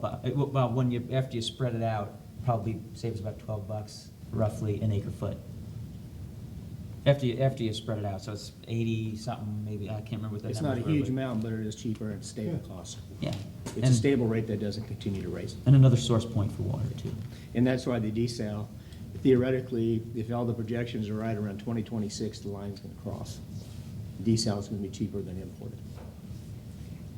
So that'll give you an idea of where this chart is going. It's not gonna go And flat. what year are we probably going to be able to buy more than what we've contracted for at this time? If I can get it in the contract, it will be when the water authority, if they exercise their right to buy out the developer of the desal project. That's not in the contract right now? It's in the contract that at 10 years, they have the option. Are you talking Oh, about about us buying increasing the more water? 3,500? Yes. No, that was a discussion that had been in the mix all the way through. Right. So the issue now is, can we actually get it into the contract to do it? It was never a firm thing. There was never a firm we got 3,500? We got our firm, Yeah, but the other option was a discussion the water authority had back when all the partners were involved in this process. Now we're the only one with Carlsbad. Right. Now, I've mentioned it to the water authority, but still, I don't have a draft contract from them yet for the 10-year for the period. 10 years, so we have to see. But Oh. they don't even have the option to buy it until 10 years. Right. Yeah. What would make the other participants willing to do this for San Marcos and Carlsbad? Very little. Thank you. So chances are, it won't happen. I wouldn't say that. I would say it has to go along the historical lines of what was discussed and proposed. That's the line I'm going on. I can be, Does that I'll have try to any be very Does convincing. that have any legal weight with it? I mean, we were the smart ones up front in no doubt, no help, huh? no doubt. Too Well, bad. no doubt that we were the smart ones to do it. Yeah. But when we did the cost analysis for the board 2 years ago, to eat that whole elephant at once, Yeah. we just couldn't Sure. do it. Just couldn't do it. We looked Okay. at it. I'm working on it. All right. Okay. That's our commodity component. Here's our fixed component, which is the ready to serve. On your printout, the differential between the colors didn't come out as clearly, but it's okay on the screen. Up to 1314 is the actual rates. What page am I looking at? I'm sorry, John, for ready to serve. Eight. On the booklet. It's Page page- Slide 8? Slide Oh, eight. in the booklet? Yeah, Yeah, it's not, this graph isn't in the booklet. okay. Yeah, it's just on the slide. I mean, it's way complicated. Sorry. This one. Okay, thank you. Okay, 14 and 15 have, 14, 15, 16 ready to serve rates have already been adopted. The last 3 years are what we're projecting. And what we're doing with the 5/8 inch meter is we're trying to make it equivalent at some point in the future to the 3/4 inch, since that's now the new standard. So that's why that graph looks like it's going up, but once again, it's the smooth ramp going up rather than just jumping up to where the 3/4 inch is. And I'm sorry, what I was looking for, will you explain that? What am I looking at in this chart? Sure. This is the ready to serve component of our rates. This is the fixed portion of our rates of our customers' bill. The fiscal years 14, 15, and 15, 16 have already been adopted. So that's what we're basing our revenue projections on, is those adopted rates. The 16, 17 through fiscal year 18, 19, those are projected in order to get the 5/8 inch meter equivalent to the 3/4 inch meter. And we're ramping it up slowly rather than jumping right up to the 3/4 inch meter. Okay, so if I'm reading this right, 08, 09, you're looking at $16 total? Roughly, yeah. And 14, 15, you're looking at roughly $39 total. Yes.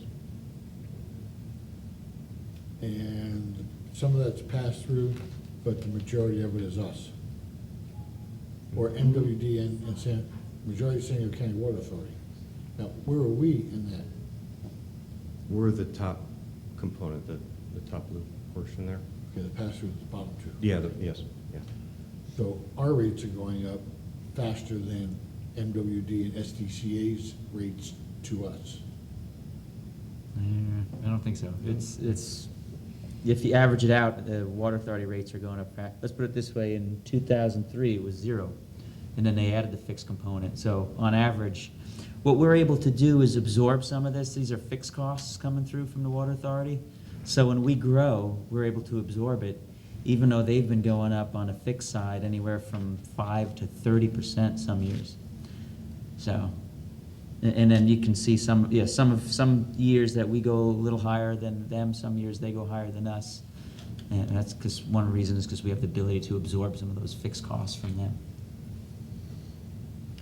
And also, what's important to note too is that we've held the larger meters steady for the 2 years.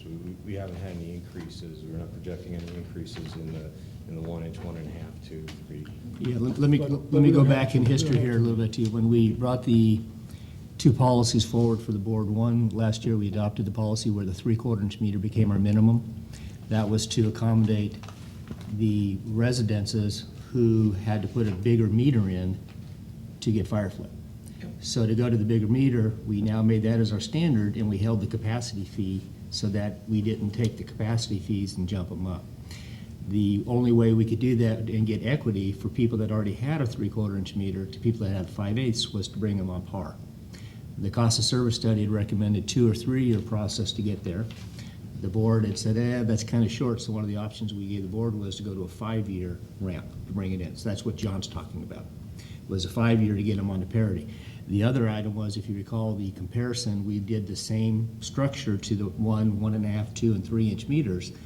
Those monthly standby costs for those bigger meters went from, let's say, $50, $125.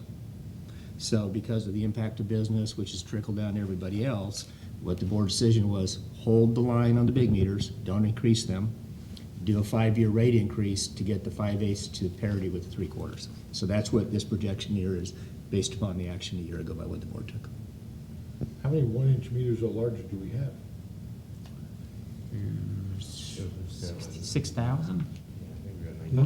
You got 6,000? 25%? No, over an inch and a half, over an inch and a half and over? Over an inch? Oh, over An inch and a half. over is about 6,000, I think. Inch and a half or over? I don't know how many 1-inch meters we have, so, I don't know, I don't have the numbers off the top of my head. Seems to me that's more important than the meter count that we don't care about. That's I can tell you right now how many we have, Thank you. because we have a meter count report in the board packet.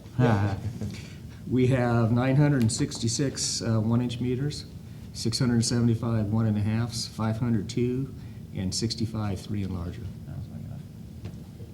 That's So what we 3 have. and larger are usually big consumers. They're big But consumers. At the time we thought about it, we didn't really increase them. We didn't increase from the inch and a half and above. The board's decision was hold those flat. Yeah. But we will eventually, or no? Eventually, it'll take a Well, while. It'll take a eventually, while. we'll have to as a normal progression of things. Okay. But in this 5-year approach, we just got the former 5/8 people on parity with the 3/4 inch meter. And we did it over a 5-year period. It'll take a And- while. It'll take a while. That's the 5 years that the 2 adopted and the 3 projected. Correct. Thank you, John. That was the revenues. Those two graphs there were the revenues. Those are the variable component and the fixed component of the customer's bill. Now this is looking at the operating budget. This is looking at the expense side of it. The largest blue slice of the pie there is our water cost. That's what we pay to San Diego County Water Authority to purchase the water. The next largest slice there is the transfer over to reserves. That's about 18%. The rest is engineering, support, and general and administrative. And that's how we slice up the entire 42.68 that we're expecting to take in revenues this year. What's the percentage of general administrative? I can't tell the difference between the two colors. General and administrative is the 7%. Yeah, that's correct. Yes, And sir. engineering is 3%? They're cheap. Sure expensive. Wow, they're gonna retire? They just know how to spend it. They're engineers. The way the budget used to be is how much you got, that's the budget. And to look at the breakdown of that pie kind of works like this. There's our revenues across the top line, and again, we're going back to comparing the adopted budget for 13-14 to this budget, 14-15. Revenues going up 3.6, water purchases going up $700,000, operations and support remaining constant, and general and administrative going down about $200,000, which basically translates into a difference from budget to budget of about 3.1. So really what that shows is we're holding and reducing our actual operating costs. The only increase we have coming through in the budget is actually costs passed on to the district. And we're actually absorbing part of that by reducing their costs.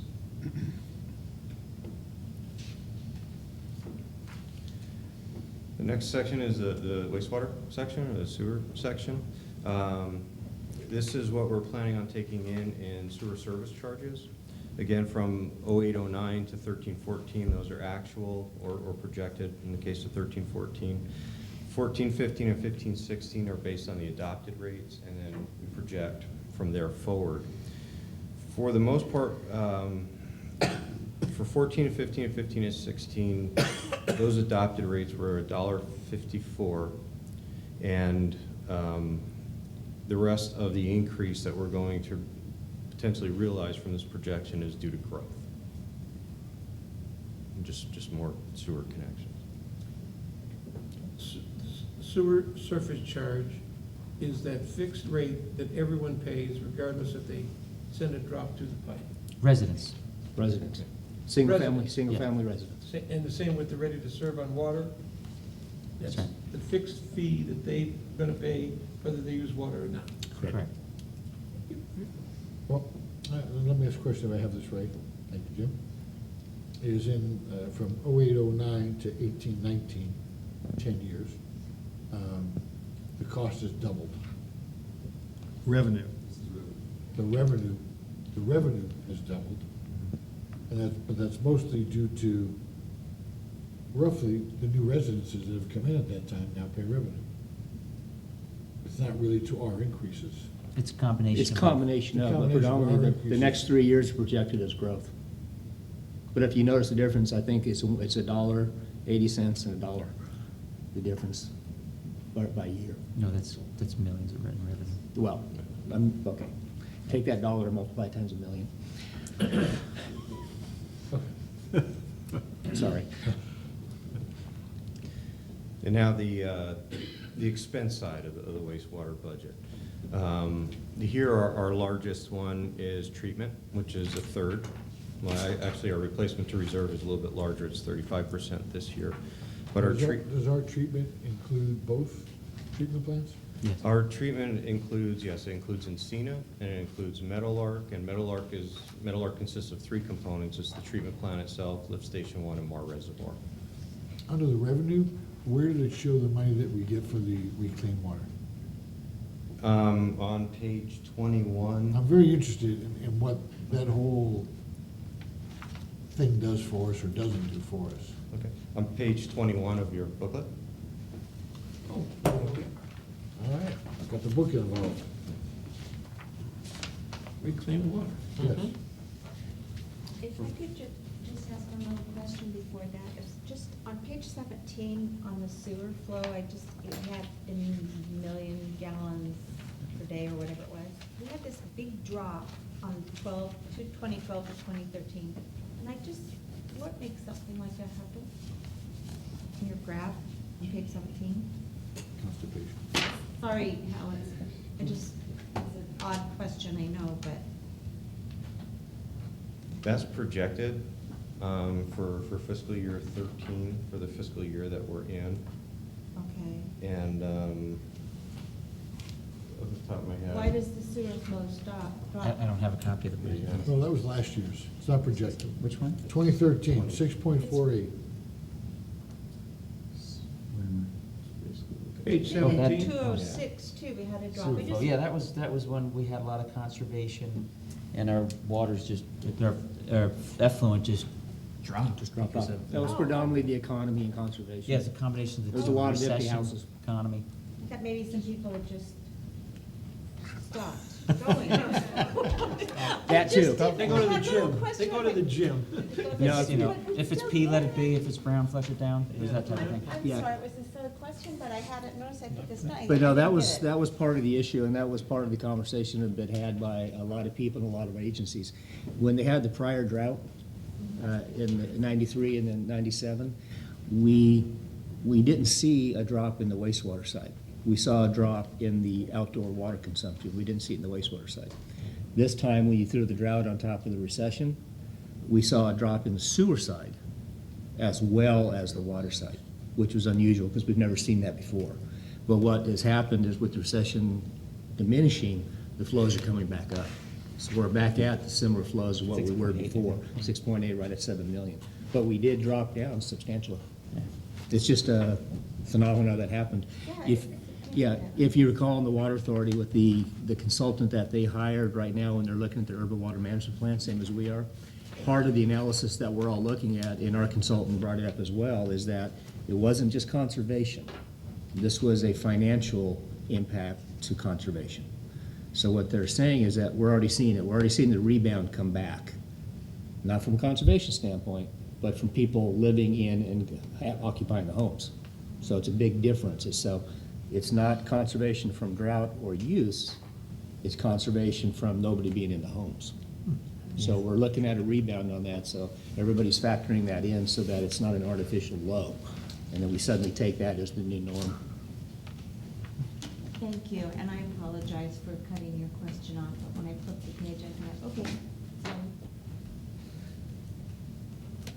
Now you can answer my question, if you can remember it. I don't remember it.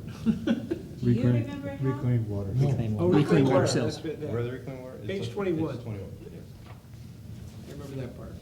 Thank you. Reclaimed water. I'm interested in how much money we take in and how much it costs us to do it. So what's the net gain or net loss? Your budget should reveal that to me. You want me to take that one, Joe? No, John, you can do it in an aha moment. You can do this. I got faith in you. I'll tell you what, on the next version that you receive, it'll be included. Okay. Yeah, let me explain the way the contract works with Carlsbad. When we did the negotiation, the board set the criteria as recovering what they called the Title 22 costs. Title 22 is what it costs to make the reclaimed water.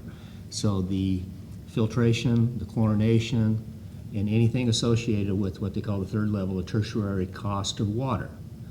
We know what that cost is, so what we show in there as a revenue, that is the expense. So we recover the cost of creating reclaimed water.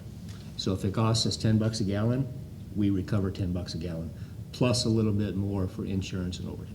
Well, that's included. So it's almost a net zero? It's It is push. zero. It is zero. Your answer would be zero. Your answer is zero. And the It's a net benefit to zero. us is it recovers some of our administrative But it's the costs. right thing to do. However, if we are taking sewer into Meadowlark and using the capacity at Meadowlark to create this water, then there's solids and other water that we're sending directly to Encina. That's bypassing Meadowlark because we're fully capacity there. Solids have to leave Meadowlark no matter what, because we cannot handle solids at Meadowlark. Okay. Yeah, that has to go to Solids have to go Encina. through no matter what. Yeah, so if we take in, let's use round numbers, if we take in 5 million, the plant's rated at 5.5 million. That is so that we can make 5 million, because you roughly lose anywhere from 7 to 10% of whatever you're taking. It could be 6% depending on the flow, it could be 10%. But to make 5 million, we have to take 5.5 in, because there's 10%, which is the chunky stuff, which we have to send to Encina because we have no solids handling facilities. So that solids handling component has no bearing on the rated capacity of the plant. That's just a byproduct. But at Encina, we have to own 5.5 million gallons worth of solids capacity, because it's a ratio of 5.5 million to what actually goes to them. That's why we have 12.5 million over at Encina, but we only own 7 over there. It's a combination of the two. Okay. So it's a net gain of zero, net loss of zero, supposedly. But it's the right thing to do. There's no doubt about it. It's the right thing to do. Like solar's the right thing to do, but, well, solar's a net negative. We'll never pay for that. But is the water a net negative when you look at the original cost, setup, building of the dam, the waterworks? I don't know, I'm just curious. When you look at it, is it a net loss just like, although the right thing to do, but is it a net loss just like solar is a net loss? When you look at it over time? No, we recover capital as well. That was included in the cost, the analysis. Over years, you're still recovering the Yeah, capital. we're still recovering the capital cost, but it does pay for itself. The end of the contract, At we're some zero. point in time. Yeah. And then you'd actually start making money unless you then, because you You said get you would make anything. somewhere along the way, we're gonna be Drop the cost. replacing something, and then we absorb that cost. Yeah. Okay. But somebody is not purchasing potable water for they use, that our reclaimed water is substituting for today. Absolutely. And so in the future, doing reclaimed water again would eliminate the purchase of potable water for that use at much higher rate. I don't think it will ever eliminate it. I think it just makes your portfolio a Yeah. little more robust. Yeah. Because if you go by what the Urban Water Management Plan, Urban Water Management Act says, it doesn't say you have to conserve the water just for the sake of conserving the water. It says you conserve and develop new water resources for the sake of maximizing the beneficial use of the water. That's all we're doing. Right. So if we save 10 million gallons a day right now, it's not 10 million sitting in the environment. It's 10 million still available to be used in the future. Yeah. And it's why if you look at the water authority projections of what we use, we're all using about the same amount of water now as we did 10 years ago, but we've 30% more homes. So all you're doing is extending out the life of a useful resource. Yep. That's the whole intent, is to maximize the beneficial use. But purple pipe or reclaimed water has never meant to make, it's meant to save water, the right thing to do, but it's never really meant to be a profitable enterprise. No, For we anybody. are the only ones right now, next time you go to CASA, when you go to a CASA conference, what you're gonna hear is all of the agencies who have never been able to come up with a cost to sell their reclaimed water, because it's cost prohibitive. The reason being, you've got, your customer base, 20,000 customers. they should, and rightfully so, pay for the cost up to secondary treatment and disposal. Okay, that's the minimum for us to treat, secondary, everything at that point, and put in the ocean. So if you didn't have reclaimed water whatsoever, that's a reasonable cost for your customer base to pay. The board's decision was, okay, for reclaimed water sales, let's recover costs, plus we absorb a little bit of our overhead, a little bit of insurance, a little bit of power. That does save us a few bucks. I mean, it's not substantial. But we're selling that water, let's say we're selling it at 500 an acre foot. Okay. Carlsbad, by example, they had to sell $50 million worth of bonds to build their reclaim system.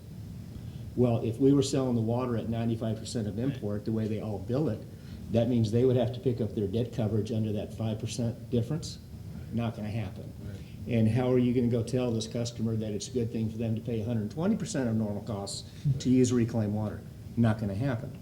So most agencies, what they do is they've got it in their mind, they need to recover full Title 22 costs, which means nobody's gonna buy the water, because it's more expensive. So the approach the district took here was regular ratepayer pays secondary, everything above and beyond pays for it, so that they get the benefit of it. It benefits the industry by getting a cheaper water supply. Our ratepayers are not subsidizing another agency, and it does make water available. So it's the bigger picture than it is one individual component. Thank you. Thank you, John. Looking out at the sewer operating budget here, our increase from budget to budget in revenues is 1.1 million projected. Treatment is flat. It's going to stay the same at $5.9 million. Operations is going up a little bit, support's going up a little bit, and then general and administrative is going down a little bit to offset. So our transfers to reserve from last year to this year is going up by about $900,000. Quick question, what have you done, Dennis, for G&A to get a lower amount for both water and sewer? Where did they drop them down? That's, I've actually got a slide on that that talks about that. Those are really the, what we call the controllable costs. And what we do is every year when I meet with the managers and the supervisors and we look at what we're spending, what we've spent over time, where can we reduce? What doesn't need to be in the budget? What have we put in the budget that we didn't get to or we may not get to next year? And we look at that and we continue to refine every year. And that's what we call holding the line. And it's been steadily decreasing because we're really taking a good look at that. It might have been if something used to be a $100,000 item that's budgeted, but they spent 75. Well, we got close, so they'd carry 100 the next year. Okay, something might have been 250,000, but we only spent 70. So what Wes and John did this year, I had them go back and look at a 5-year minimum of what those expenses were.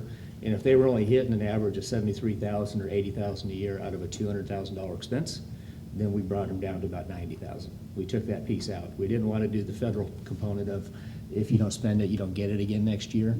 So they went through and they analyzed every category to where if they were overreaching because they thought they would do it, but they just can't get it done, we brought the budget amount down on each and every category.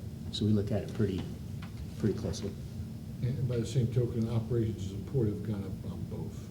What's the difference between operations and support? Give me some categories. The difference between them, if you look at operations, we have collection and conveyance, lift station, peroxide station, source control. Support is customer service, customer accounts, vehicles and equipment, buildings and grounds.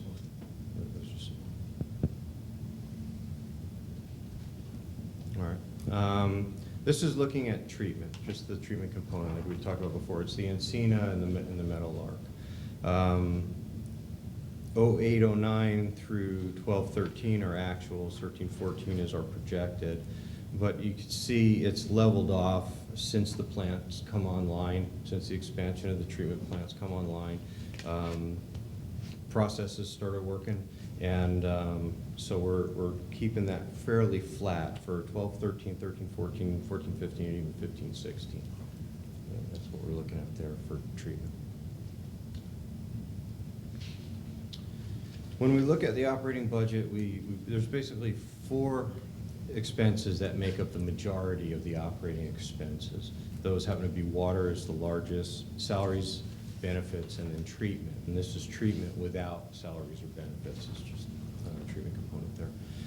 And when we look at them over time, we see that as a percentage of the entire operating budget, for the most part, the numbers themselves are getting bigger, but the amount of the total budget is remaining fairly close. Some of them are inching up, some of them are going down, but for the most part, it's staying really close, with the exception of water. Water is just really jumping up there.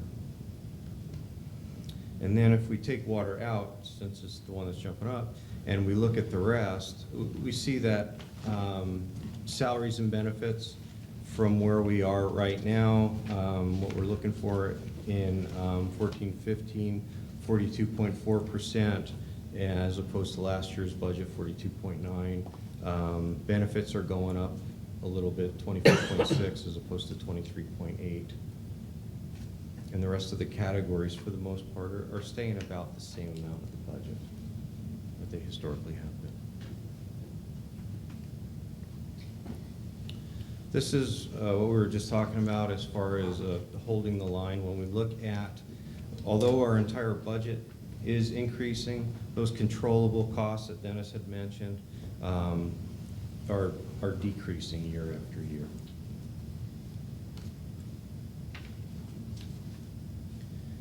So, Can you define those controllable costs again? Sure, that's a lot of, that is a lot of, like, for instance, office supplies and items like that. For instance, you notice I double-sided and I put 2 slides on a page for your handout. Just- Use color, but I was gonna say. But are you, I guess more specifically, are you including cost of labor? No. No, That's not controllable? It's controllable through MOU. It's controllable through who you hire and don't hire and how many employees you have. The MOU drives the other components where you have fixed increases that are allowed in their cost of living, things that are part of the MOU. So they're controllable. And you've got a few other slides here that we added into the presentation that shows you the actions by the board, which have huge controllable cost parameters. It's our fault? What's that? So it's our fault? No, actually, they were very good actions, okay. and you'll see to the tune of many $1 million that it saved a very substantial amount of money. So the part there is you've got labor, we've got the medical costs going up, that there's inflators that are allowed for. You've got cost of living allowance that's allowed for in there with a cap on it. You've got annual increases in salaries or whatever the case may be, or additional employees. Do any of those expenses ever change categories? For instance, I'm sure at one time you had more people in your billing department, now you outsource the billing. Does it still stay in the same place? It would be less employees. So if we would have had 112 employees and then we didn't need any more, and let's say that dropped down to 110, but we're outsourcing, then that is a controllable component there. Then we just have that lesser amount there, but that does go into the expense, but it's not going to go into the labor and benefit expense. It's hard to just completely get rid of the expense, and that's the trick is during the drought, during the curtailment, during whatever the case may be, if we sell 2 million gallons of water less a day, it doesn't give me a proportionate reduction in labor and costs. We still have to maintain the exact same infrastructure. That's the tricky part. Then here we're talking about salaries and benefits. This is in total, when we look at last year's budget and this budget here, we're looking at salaries themselves going up about $500,000, a little more. PERS actually going down. That's a combination of a couple things. One is the 13-14 had a slight error in it, and 14-15 employees taking on more of their portion of the PERS. Group insurance, we have inflators in there, and it's based on historical trends and what we get from Aqua JPIA. So, and that's projected to go. Employees picking up a part of that PERS doesn't really account for very much money on this, which I should think it would. No? You're right. You're right. It doesn't account for a lot of it because they're picking up 4% The of the 4%. 8%. In the scheme of things, when you look at PERS for the whole MOU and the whole concept of the governor's plan and everything else, it really had a pretty small impact on budgets. where the big numbers that were thrown out by the government is a 20 and 30-year projection on savings. But what they didn't include is the fact that out of that 20 billion it's going to save, 75 to 80% of it is actually funded by the PERS itself. It's not coming from what employees or the district pays. So when you, after all that hoopla going through the act to modify it, in the scheme of money, you can see what the difference is to the district's $330,000 less in impact. It's still a lot of money, but it wasn't this, boom, this is going to fix the world. Wasn't, and maybe I'm wrong on this, 2014, didn't the employees pick up FICA? Yep. That's why you see it. Yeah, it's at 100% as of July 1, 2014. July 1? July 1, 2014. 2014. It'll be This year. 100%. Yeah, it'll be 100%. So again, when you're looking at This is the 14-15 budget we're looking at, and I don't really see a savings in FICA either. 0.75 down to 0.69, that's sort of $60,000.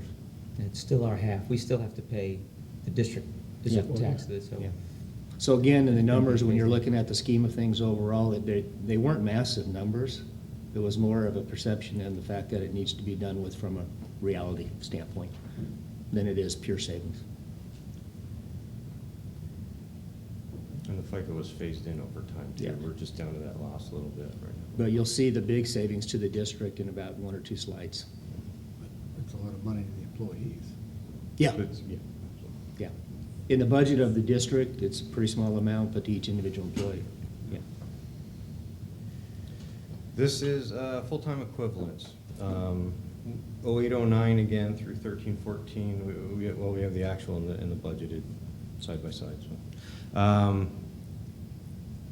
where we are this year in 1314, we've had a lot of vacancies for the year. We budgeted 113 for the year, and right now we have about 108. Those vacancies we intend to fill at some point in time. Next year's budget, this 14-15, has got 1 position coming in. There's actually 2, but then we reduced 1 that we had as part of the 13-14, so it's a net of 1. And Quick question, staff again. Okay, so 13-14, we have 108. You budgeted for 113. There's 5 slots you haven't filled, but I'm assuming you haven't found necessity to fill it, or you would have filled it. No, it's an ongoing game of trying to fill it versus not filling it. We know we can't fill them all the first July 1. The day you approve the budget, we can't do it. We're going through, we have 4 recruitments open right now.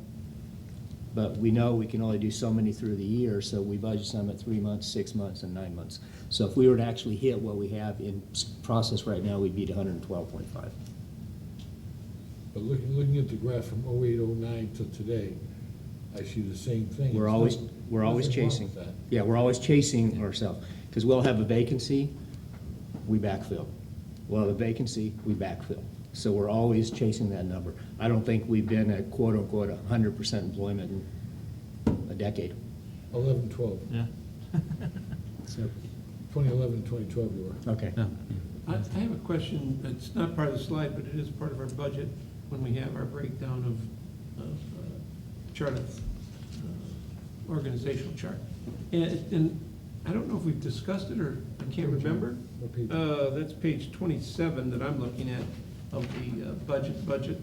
Okay. And my question is, do we have a succession plan for our key employees? Yes.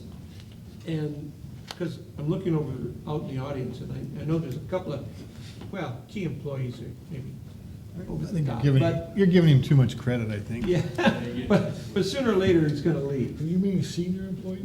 Well, senior, mature. Be careful, old, you know, yeah. over 40 makes you a senior these That's days. right. No, you're protected over 40, excuse Yeah, me.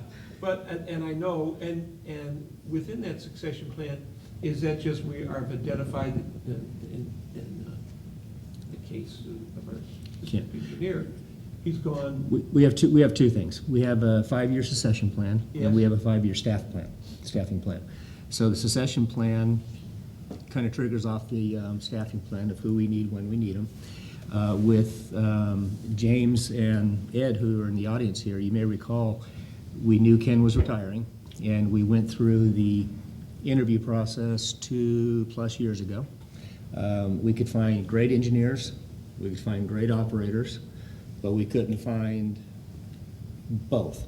And we had a very good recruitment process. So what we did in the last year's budget, it's included in there the fact that Ken is retiring.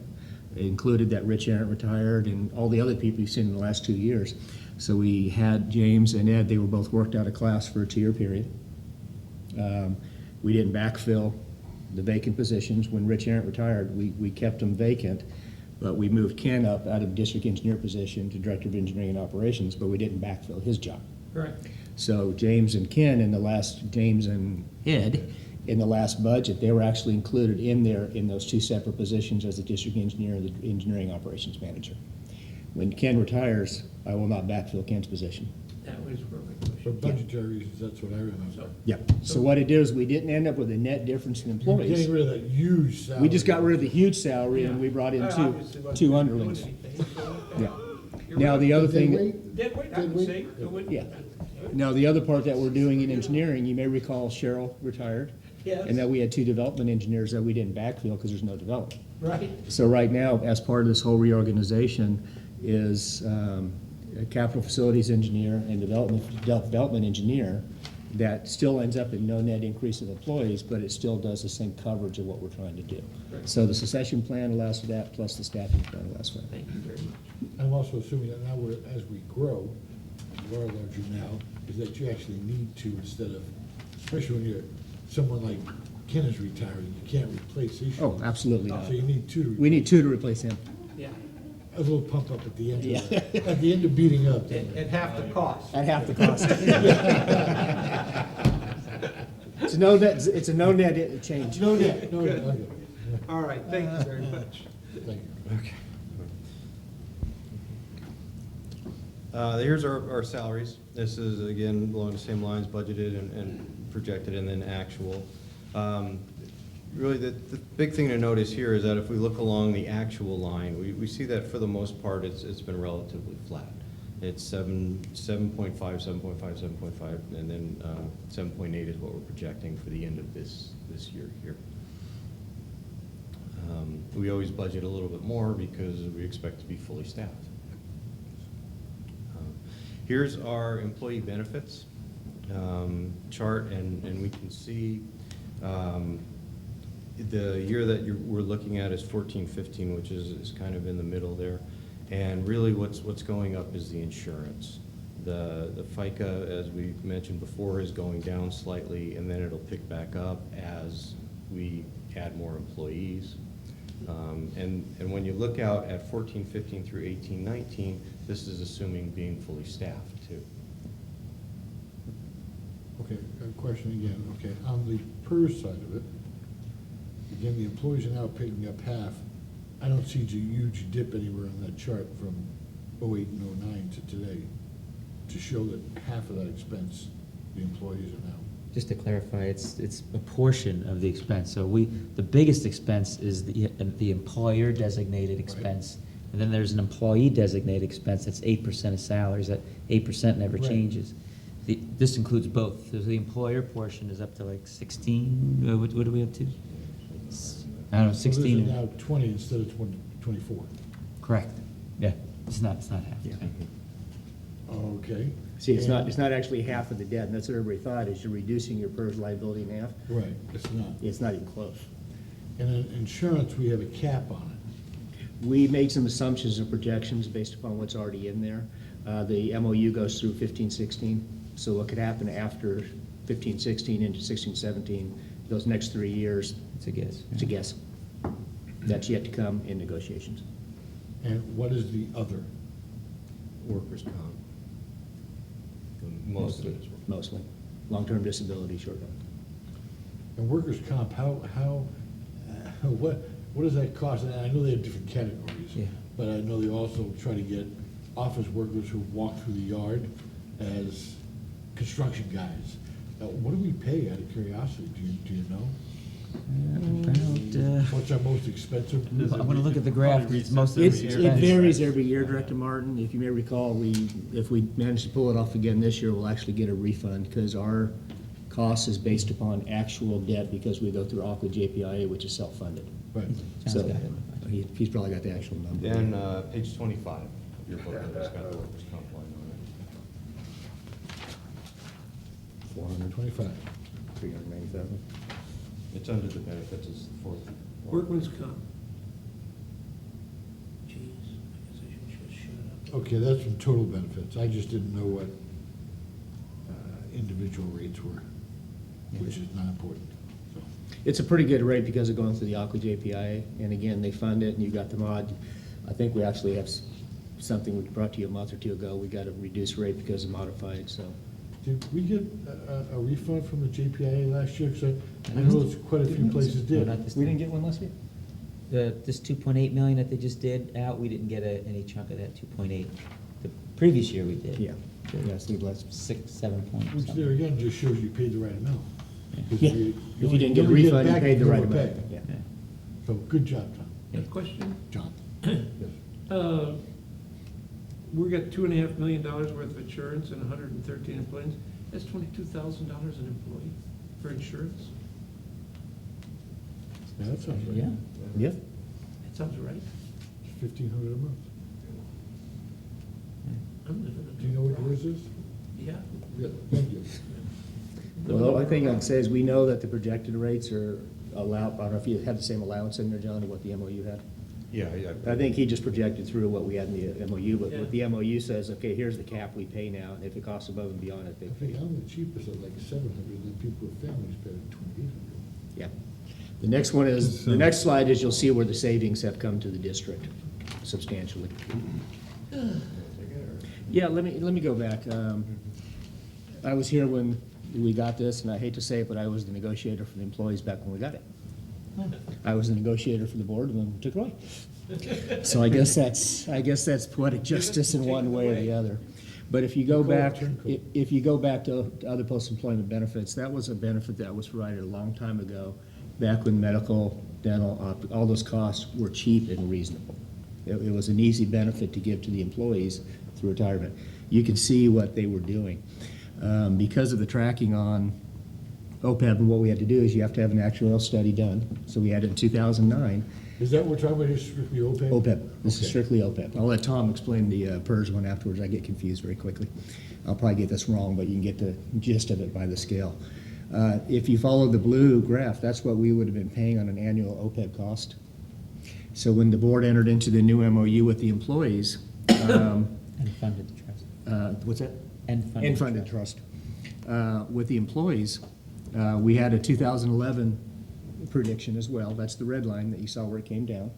And then you've got the green line as, was that 13, 14?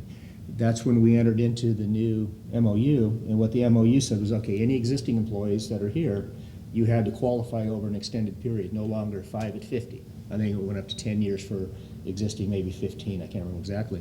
But OPEB was then eliminated from that point forward to any future employees. Is that 10 years at that point, or 10 years 10 years total. 10-year service. total? 10 years service. So if you had been hired a year before this went in 9 years, you're still gonna get OPEB? Yep. Yeah, up to a certain point. If you were on the contract before that contract was signed, that's what it said. If you came in afterwards, you don't even get it. This shows you the difference. We'll be funded by, Well, it's up to the board if we completely. if we fund it. completely fund it, but you can tell the difference in what the annual payments are to OPEB. It's a substantial savings. So it's less than 400,000 a year. Yeah, and it's gonna keep And going it's And down, that Keep number go- keeps going down. And it keeps going down. As what happens? because we have a closed set of employees now. So, Everybody in this room is retired. Remember, the board only approved it up to the age of 62. Fine. 65. So as the pool gets older and they hit 66, they roll out. We no longer have that debt. So we have a limited amount of people coming in.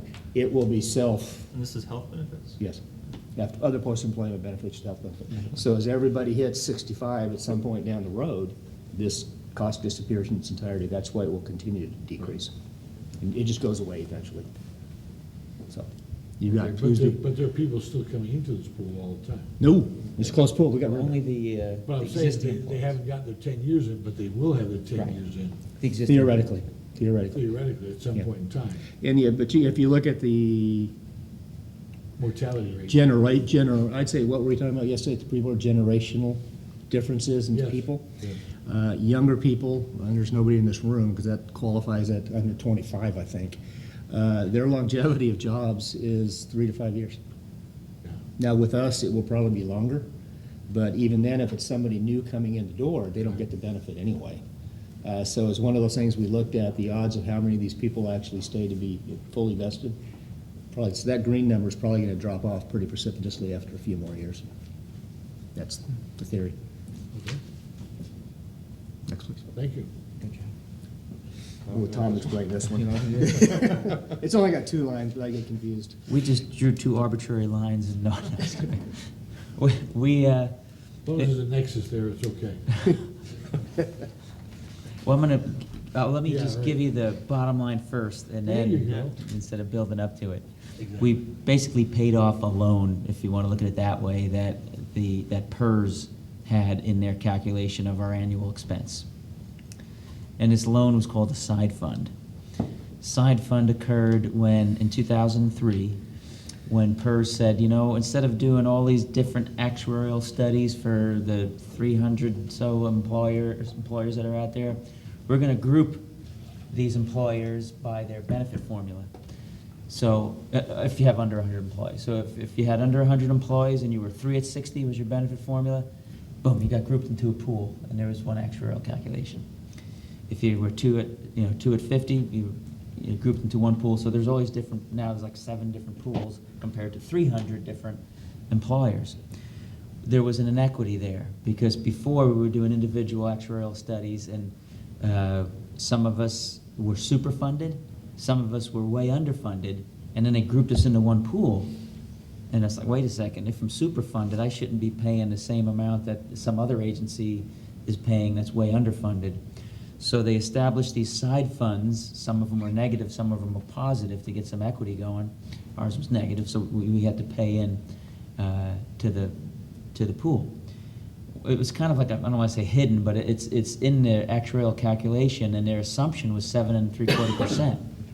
Was a discount rate, 7.75%, which wasn't too different, you know, back in the early aughts. But as interest rates came down, it's like, wait a second, this difference is getting huge. If we paid it off, even if we had to borrow money to pay it off, we'd save a lot of money.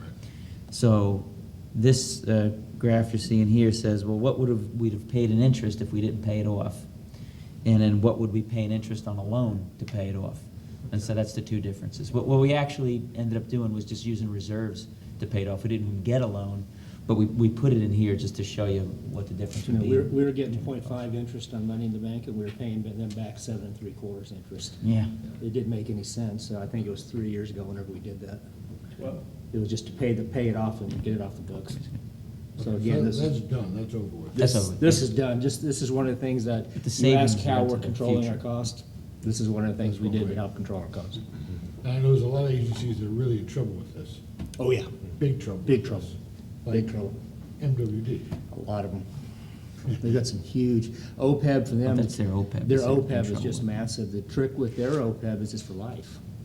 Oh, Lord. It's not, after 5 years, at 50.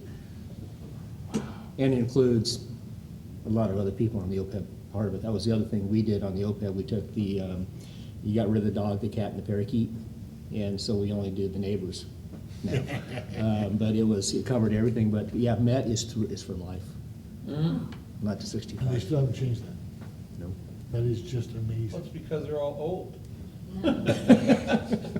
And they're not gonna cut off their own nose. Now, don't we still have some of that though within agencies that we support right now that I know we're trying to change? Some of these organizations we belong to, Aqua? Aqua for one, Yeah. aren't they still doing those kind of practices? Yes. We're working on it. Yeah, we're working on them. We haven't been able to change that yet. They have something coming to their next board meeting from the finance committee to look at it again. Thank you. Okay. Thank you. All right, now we move over to the capital budget. That wraps up the operating portion. We get into the capital.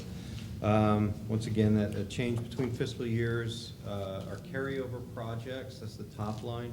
What those are is that those are projects that were in prior budgets, and they're just not complete yet, so they're carrying over into the next budget year. The new CIP, capital improvement project, request, that's the amount of new projects that we're adding. If you look on page 34 of your booklet, John, before you get too far into capital and we leave operational, are we gonna have a chance to go back to the operational and have a discussion? Or should we have it now? Sure, absolutely. So, well, I just want to throw it out there, and John and I had a teleconference earlier in the week, and I think he knows what's coming, but if you go to page 29, under administrative services, and I've brought it up at a couple board meetings. I just wanted to kind of get the boards, kind of get their creative juices going and see if there's even any support for this, but from the public information, I think we need like at least a 2.0 or something. Yeah. Where we can, perhaps look at, some support there with the website and some of the social media and that kind of stuff. So if I'm the only one of the five of us that thinks that's important, then I'll let it go, but just kind of wanted to. Let me give you some quick statistics, because Okay. we knew that was coming, and I know the board's talked about it too, because of the amount of work, because again, keep in mind, we have a department of 3, but 2 of them are conservation and resource. They're not, we don't have 3 in the PR department. Yep. Had Lisa go back and do a quick survey of, I think 15 different agencies, water agencies. The general pro and con that came out of that was the pro of having internal is you control your content, you get proper content, and you get the right content. You've seen the stuff that came out in the fire, the quick press release, there's a fire in your pants was the topic. That was an intern, not knowing what's going on.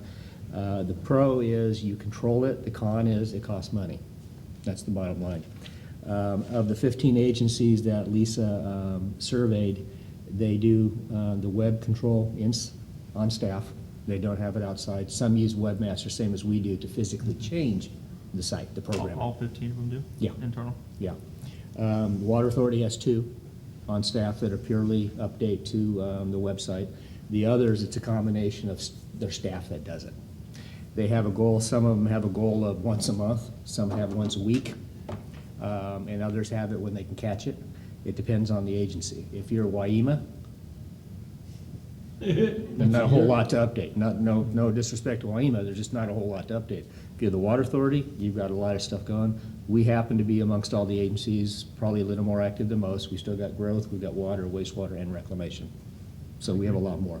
So the basics that came out of what she had was a lot of them do it internally. They do not like using outside resources as a webmaster. Yeah, I think you even mentioned that, Mike. You had some trouble with that. So that was the general consensus on that. From a cost standpoint, I think I got in trouble. I made a joke with her about something. I said, "Oh, the rest of the people can do it with their person. Why can't you?" There was a threat involved somewhere in there. We reached out for 2 things. One is outside support on, I don't want to say branding, but marketing, PR, stuff that you can help bring in. That was guessed to be somewhere around $20,000+ a year. An internal webmaster, we're thinking the general cost of having somebody do it was $60,000 to $70,000 a year. So we could be looking at a total cost here of, The 20 grand for the branding initiative, if you will, that's to outsource it? that's, Or no, is that that's a just- whole different issue. You got that in the board packet next week to talk about that. That's just Okay. kind of ongoing support if you want somebody to help you with some very I mean, do you think? nice you- things. I think we You couldn't could, roll that up into one job description? Yeah, absolutely. Public relations and branding and helping out with the presentation that we wanted, that we've been talking about and that kind of stuff? I think we can do all that in-house if we hire another full-time person to have them in-house. I think the initial going into it, you can use an outside resource to help you develop it, to make sure, because that's where the expertise comes from. Yeah. Once you have that developed, then you would have the internal expertise to take it and run with it and maintain it. That's kind of what we're viewing based upon the feedback from the board. Assume 70, so let's say $100,000 a year position, 22,000 accounts, 40 cents per customer per month is your overall impact, You don't- if doing quick numbers. What's your experience with part-time employees? It depends on the area. And keep in mind, right now, we also do the outreach for Encina. So Lisa is quote-unquote a part-time employee right now because the hours she puts in, plus she's doing part of Encina. And actually, Alicia's doing that as part of her duties.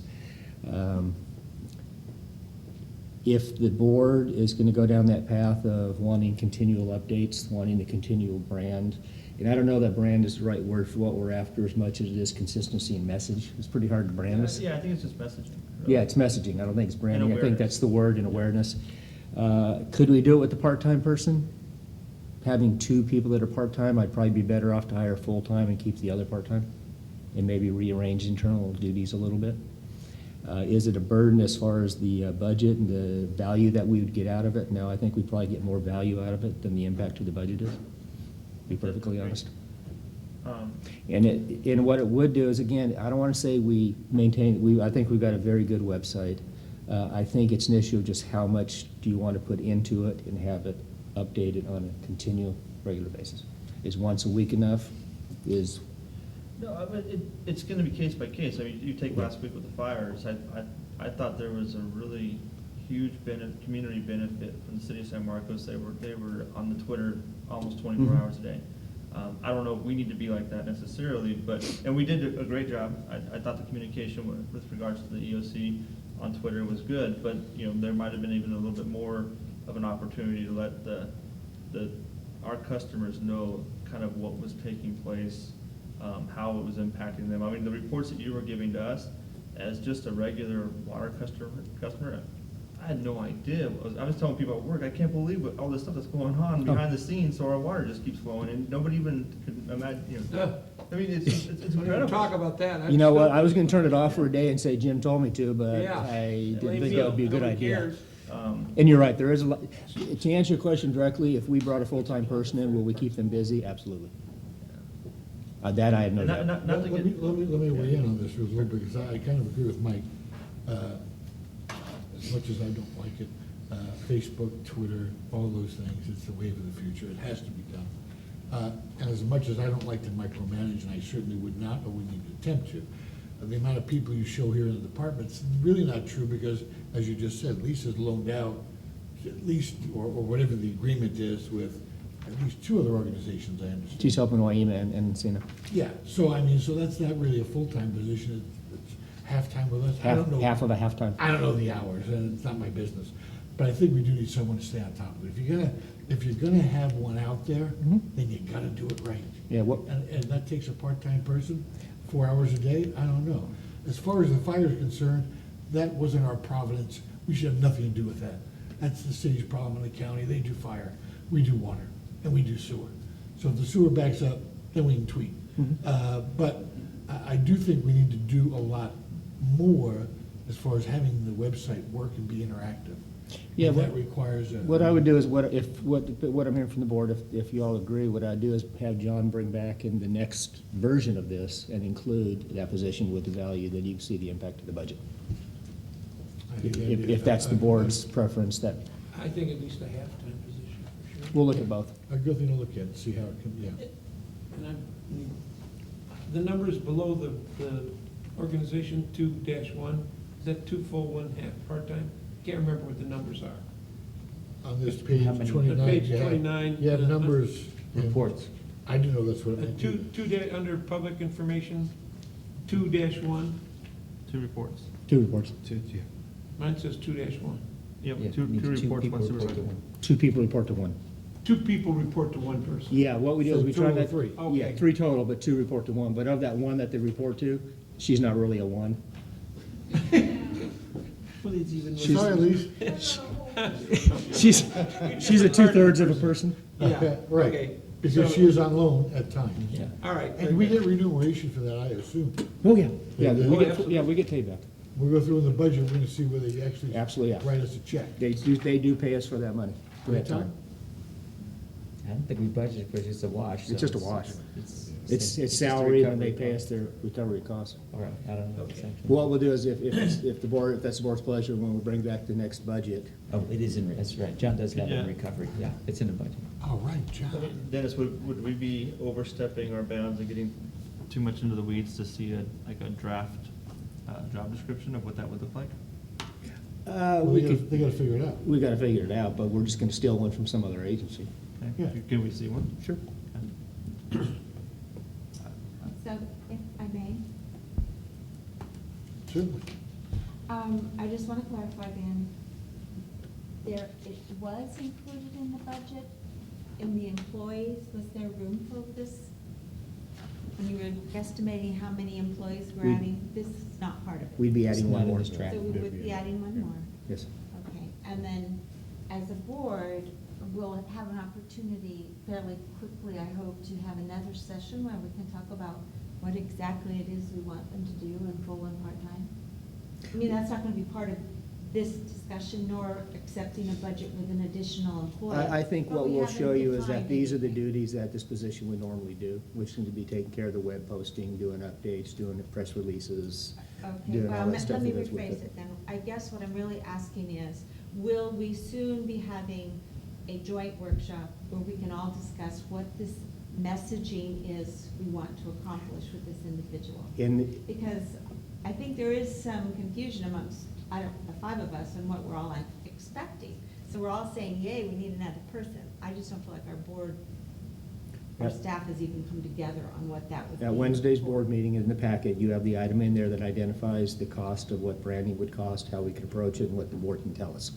That's one issue. That's the message that how you as a board want us portrayed and perceived by the public. Okay, that's that issue.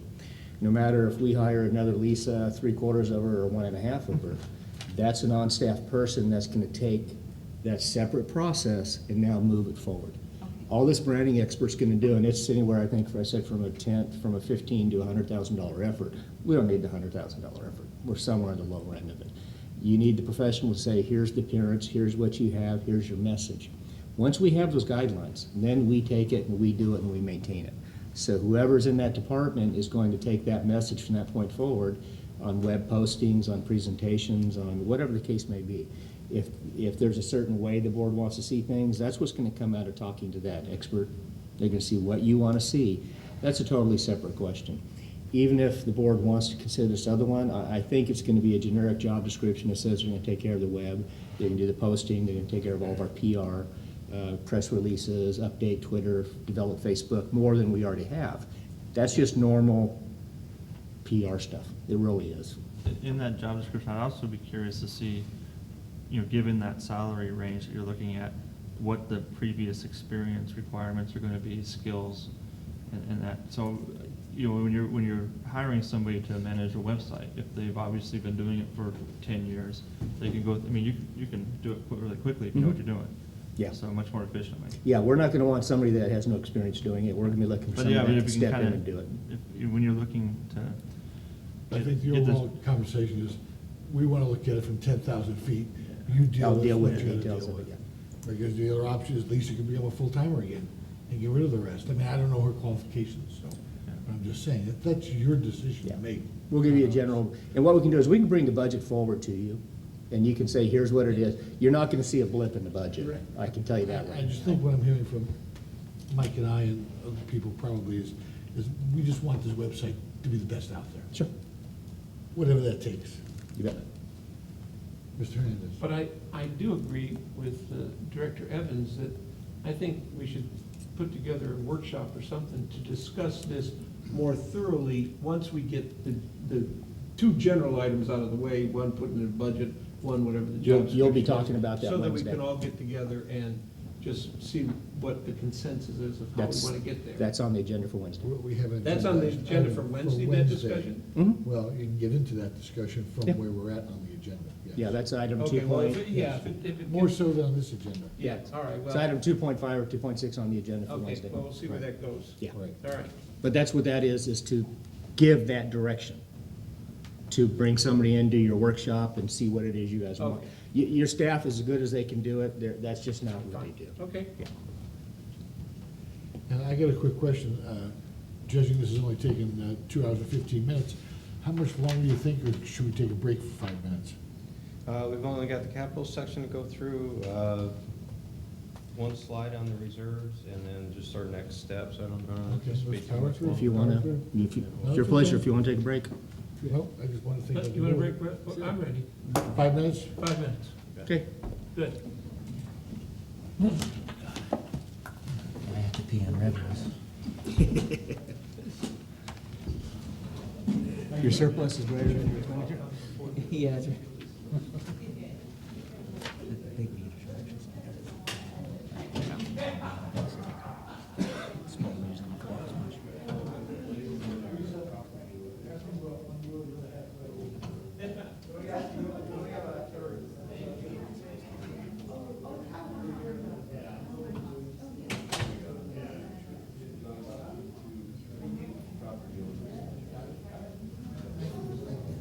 Yeah. Yeah, yeah. Yeah, yeah. Yeah.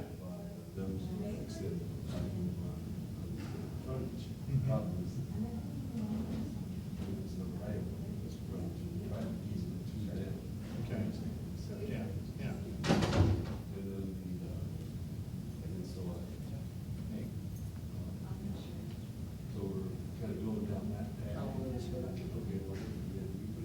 What's that? Oh,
Right. Right, right, right.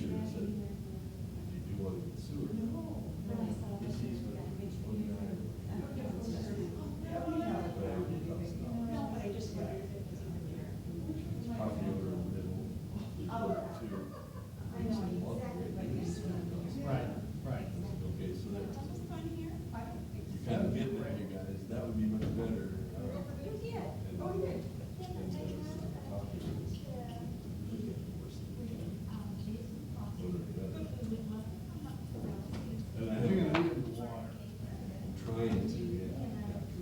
It's gonna make sense.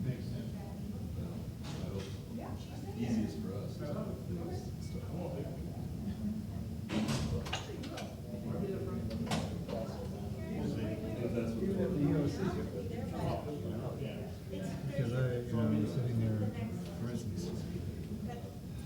with all the agencies, and I said, hey, what is it, something share? And he does printouts like every 15 minutes, where all the blocks of roads are. He said, hey, how do you guys out there at, Ranchero? I said, look at everybody says,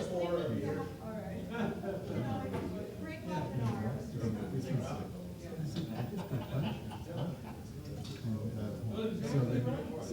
I was talking to my wife, so we went over to the sheriff, and the sheriff thinks, and I said, well, so he gets on his video, and it says, whatever it says, it's just passed, and he says, is it locked or not? And they got back, and said, yeah, it's locked. And he said, all right, so it's a fire hazard. So, that goes on in the field all the time, and it's like this. That's interesting. But anyway, it was, it was pretty good. It was something that everybody gets information from. But it's just a response. Those guys were right there.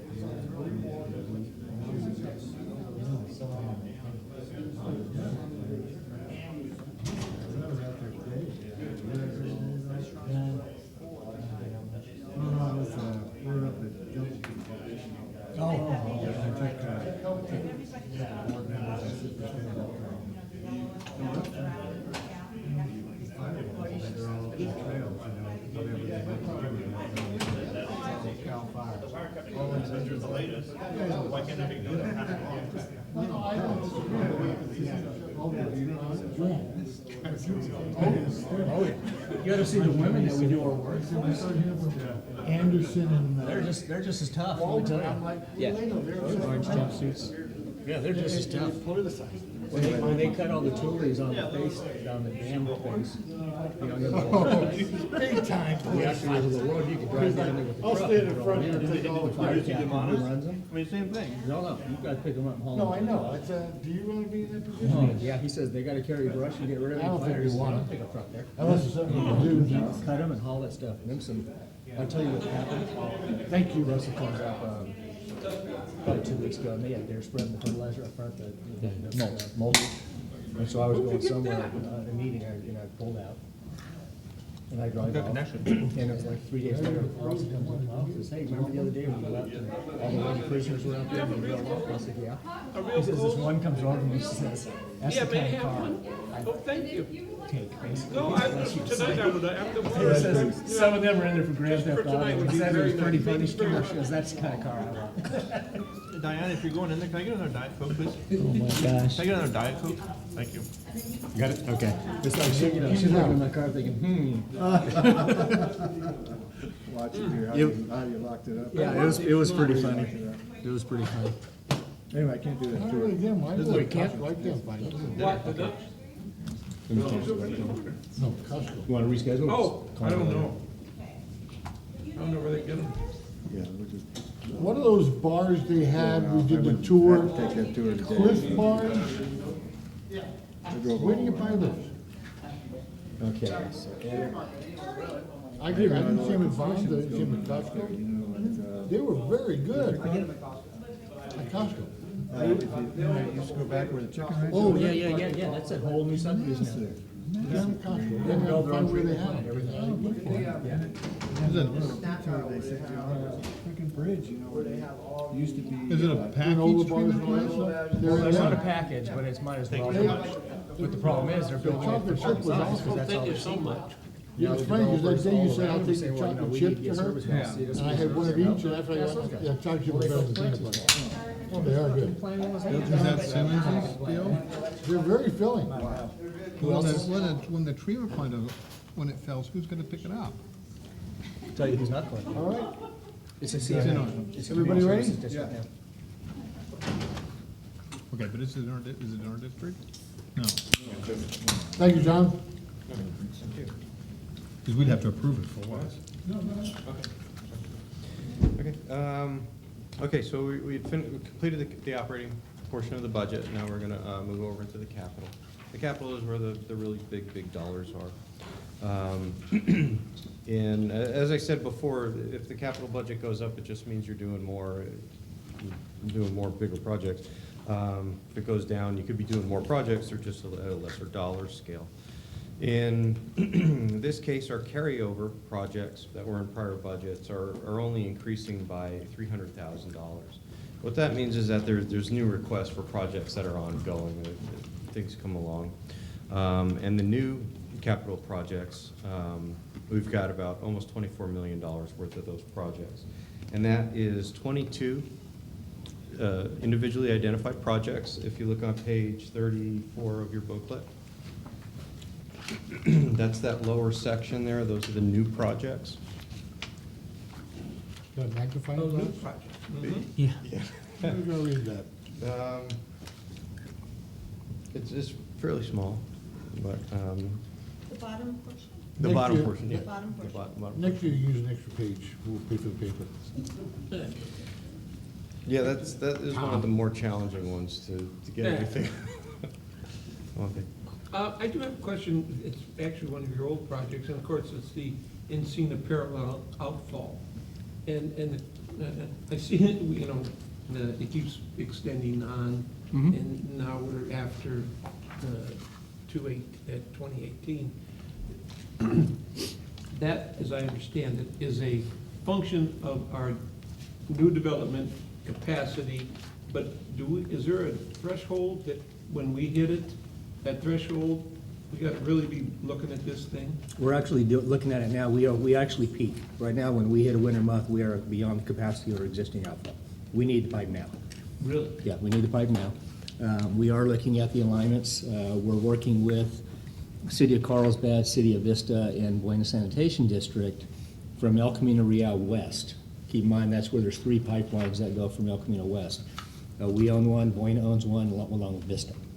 City of Vista, and James and I met with them 2 weeks ago. They're building a brand-new outfall from their Buena Vista pump station, which will come up El Camino Real, Palomar Port Road, all the way down to the pipe that we own going under the freeway. The theory of what they're proposing to us is they will give up their capacity in our existing outfall from El Camino West. Keep in mind, from El Camino Real East, we own purely Vallecitos. West of El Camino, it's a joint pipeline. We own it, they have capacity. So this is Vista Irrigation. City of Vista.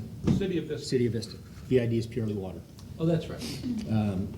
So City of Vista is proposing that they're not gonna give it to us, they will sell us their capacity in our pipeline.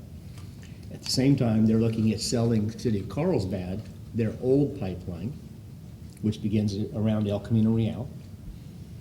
And then Carlsbad would sell us the capacity in our pipeline they own. So we would own our pipe, Carlsbad would own their pipe, and Vista would own their pipe. So that basically, we would not theoretically have to build from El Camino Real West. Now, whether or not that's gonna be, let's cut the cost in half, say it's 14 million. Whether or not we're gonna get that pipe for less than 14 million and maybe only 3 or 4 million, I don't know yet. That's negotiations yet to come. So that piece going to the west, I think we will handle by virtue of the 4 agencies working together. From El Camino Real East, we actually already have the preliminary alignment, and we already have the easements on the old pipeline. So that's something that we can move forward a lot faster on, because we can control it. But right now, you have it in the budget, because we need to start the design and the planning right now. Right. So, And would that be a second line, yes, not an increase of the first? parallel line. And so, starting their planning right now, and based on what you just said, it's already full in the wet periods. Is there any alternative solution? That would be part of when the board has their workshop on options for reclaimed water, desal, IPR, DPR, all that stuff. That will be rolled into that, because you may have that as an avoided cost, but you're gonna spend, you're not gonna get rid of it. Put it that I way. mean, it'll be shuffled, well, yeah. It's like the cost of service study. Right. We might be spending 28 million here, but okay, if we don't spend it here, you're gonna spend it somewhere else to do something else. Yeah. But it'll be part of that mix. All right. Yeah. We're not gonna get to building it before that conversation takes place. That you don't have to worry about. Okay. Yeah, that you don't have to worry about. So by them building a new pipe for themselves, we get to buy their old pipe, Old capacity. but it's an old pipe. Yeah. It has a lifetime, Mhm. which we haven't put into our numbers as having the excess money to pay for replacement of that pipe, because we never had it. Does that still make sense to buy a used car? Yeah. Yeah. Okay. Yeah, absolutely. Because I can tell you right now, to put another parallel pipe of our own from El Camino Real West and down through all these environmental areas and get it into the treatment plant are slim to none. Yeah. It's just not gonna be. Okay. There's a reason City of Escondido has a couple $100 million estimate for their new land outfall, because the places it's gotta go. It's just not easy. Yeah.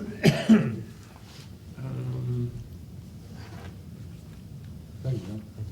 As part of the new projects there at the bottom, this is the first year, the very last line, the very last project there is called Future Projects. And what that is for planning purposes. Those are projects that we don't intend on doing in 14-15, but in order to plan out in future years, we want to know kind of what's in the pipeline. And then as those projects get closer, those will then move up into the schedule. So that's something new for this year. On page 55, the capital improvement, San Marcos joint venture, joint projects, I'm assuming that the first column on the funding source, 70, 30, 100, first is VWD, and the second is the city? No, that's- No, water that's- sewer. it's water sewer. Is it gonna come out of the water replacement or the sewer? Yeah, so that's water sewer. If Oh, there's, so that's, oh, yeah, I didn't read. yeah, if there's a project that's in there on behalf of us working with the city, the amount that is in there is our share. I see, Yeah, that's the split of where the money comes from. okay. All right.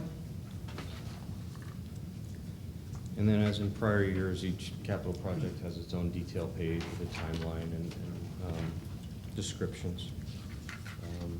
Who picks the clip art? No, I used to. I thought you reserved that part. Yeah, that was one of my favorite parts. This is the first year I've actually turned it over to We gotta somebody get that else. brand new person on right away. Yeah. And then I have a question relative to page 63 on South Lake Dam Sluice Gate. We've got a little bit of money projected, well, more than a little bit of money for 14, 15. Is that the physical placement of that sluice, or is that planning? That's the actual cost to replace it. And that is proposed to be done 14, 15? Yeah, we should have done it 3 years ago. We got the Division of Safety of Dams to allow us to delay it. Our initial goal was the water was dropping. We thought we'd be able to build a coffer dam and do it while the level was low. Didn't happen, filled up. We brought in the diving team from Metropolitan Water District. They came in and went out. I think we actually showed a video to the board a couple of years ago when they did that. They went down underwater, felt around, because they sure weren't videotaping anything underwater. Came back, did another assessment last year, and what they have found is that the valve and the concrete lug that holds it in place is so degraded, what they thought they could do underwater and just put a new one on, they can't do. So they've withdrawn their proposal to do it. They're giving us the design to actually go in and redo it, and then we have to basically bring in an underwater salvage construction team to replace the valve. So we'll be doing that this year. We have to do it. Okay, and the sluicing is a spill? We call it sluice gate, but it's actually just the control gate valve that controls the overflow on the lake. You have the overflow, which is an emergency. Right. And then you have to have actually a pipe through the dam itself. So this is the pipe that goes through. Through the dam, okay. This is a control valve on the upstream side. Okay, very good, thank you. That dam has a leak now? Has it had a leak since day one? Is that right? It's had a leak since the first day they filled it. Right about in the middle somewhere? Where'd that go? It's about 3/4 of the way up on the right-hand side. In the winter months, when it's raining, the leak completely disappears. Really? Yeah, we can't find the wet spot Can't see. anymore. Al, they did that to me the first time too. It's probably that clay expands and closes Yeah. itself off. So in the winter months, it gets down to about 4 by 6, 5 by 5, but it's been there from day one, when they built the dam. Newbie question, why didn't they fix it? Wasn't under warranty? It just wasn't probably worth the effort of doing it. Once you actually go into a monolithic thing like that, when you build it, and you go back in and cut something, odds are wherever you go back and repair, it's gonna make it worse. If it had been leaking or weeping water, I think that's a different story. This is just a damp spot. There's no running water, there's nothing that Okay, moves I on it. see. I would, as a request, I know we talked about this when we were up at Aqua, could I get a copy of that contract that we have with the city, or the city has with us, relative to the lake and its length? And That- thank you. The recreational thing? No, it's beyond that, Jim. They apparently, we have a lease, they have a lease with us for many, many years for the lake property itself. In addition 75. to the recreation portion. Were they using that lake for a dip for the helicopters? I think they did towards the end, they came in and used it, but initially they weren't, because of smoke or anything else, but at the end I heard that they were. They went into Lake San Marcos, South Lake. I think Discovery too. They might have even dipped out of Discovery.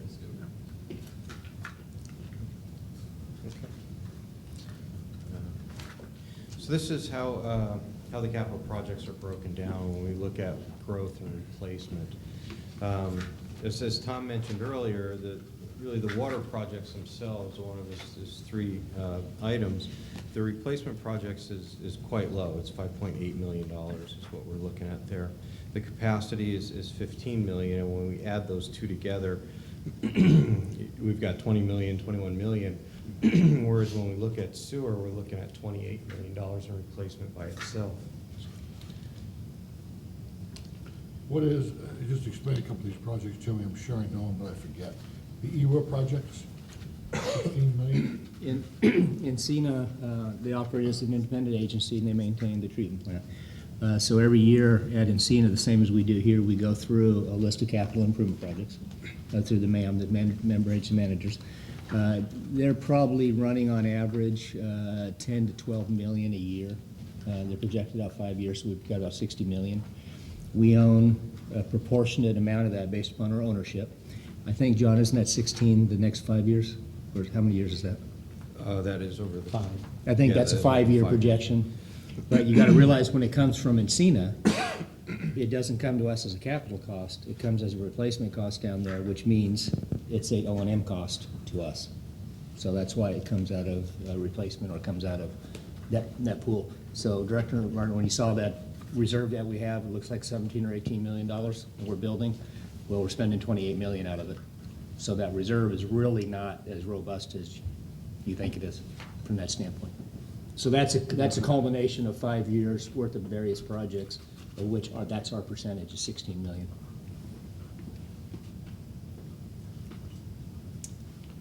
It could be everything from a widget to a new pump to whatever the case may be.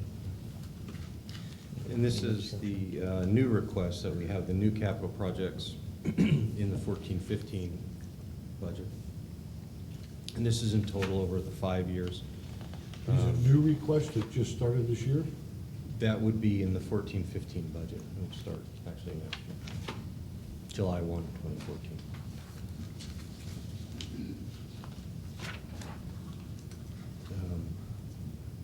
And then lastly on this is the timeline, and this is crucial for planning. Excuse me. This is how much we anticipate to spend each of those 5 years and then an amount beyond for the capital projects that are going to go past that 5-year horizon. One important thing to note on this is if we look at fiscal year 14-15, the very first column there, that's basically in the budget that would be approved. That's the spending authorization there. You're approving the project and the funding, but not necessarily how the project gets done. When we add that up, that $15.6 million, if everything is done, that's how much we would spend, is that $15.6 million. Now you compare that back to that amount we transferred over to reserves, which was $13 million. You see that's where the money goes, basically. So let me ask a question on one, maybe James is the right answer to this. Coronado Hills tank number 2. Looks like we're gonna put 100,000 in it, 700,000 in it, and then beyond the 5 million, the actual building of it at some point out in the future, right? And we're building that on the assumption of the growth where? That we actually need a second tank. What areas would the growth be at? Thank you. President Martin, to answer your question, the Coronado Hills Tank Number 2 is an area that's identified in our master plan of growth in our southeast area map. But basically, it is the Coronado Hills area, the areas that burn, and also to the south of that, basically down into Harmony Grove area, and also to the east, so the southeast portion of our district. Growth over there, obviously, it's a hard place to develop and slowed, and that project's been pushed out due to that fact. And part of it's actually additional storage. We're deficient there as it is right now. Okay. Because, yeah, I don't see huge development happening there. No. Very soon. That's the same as the Metal Arc tanks. You'll notice, Metal Arc tanks number 3, there's $3.9 million pushed out. We actually finished the design 2.5 years ago, and we have all the permits in place. We've already bought the mitigation property, which burned in the 1997. The 97, that's how long we've been carrying this. We just keep pushing it out. We don't need to spend the money. And that's why we project that we don't need to borrow, because we can push and we move the capital out until we actually need it. So the money we're spending in 17-18 for this project is, Planning, design, And land acquisition. and land acquisition. but we don't have the land for it No. right now.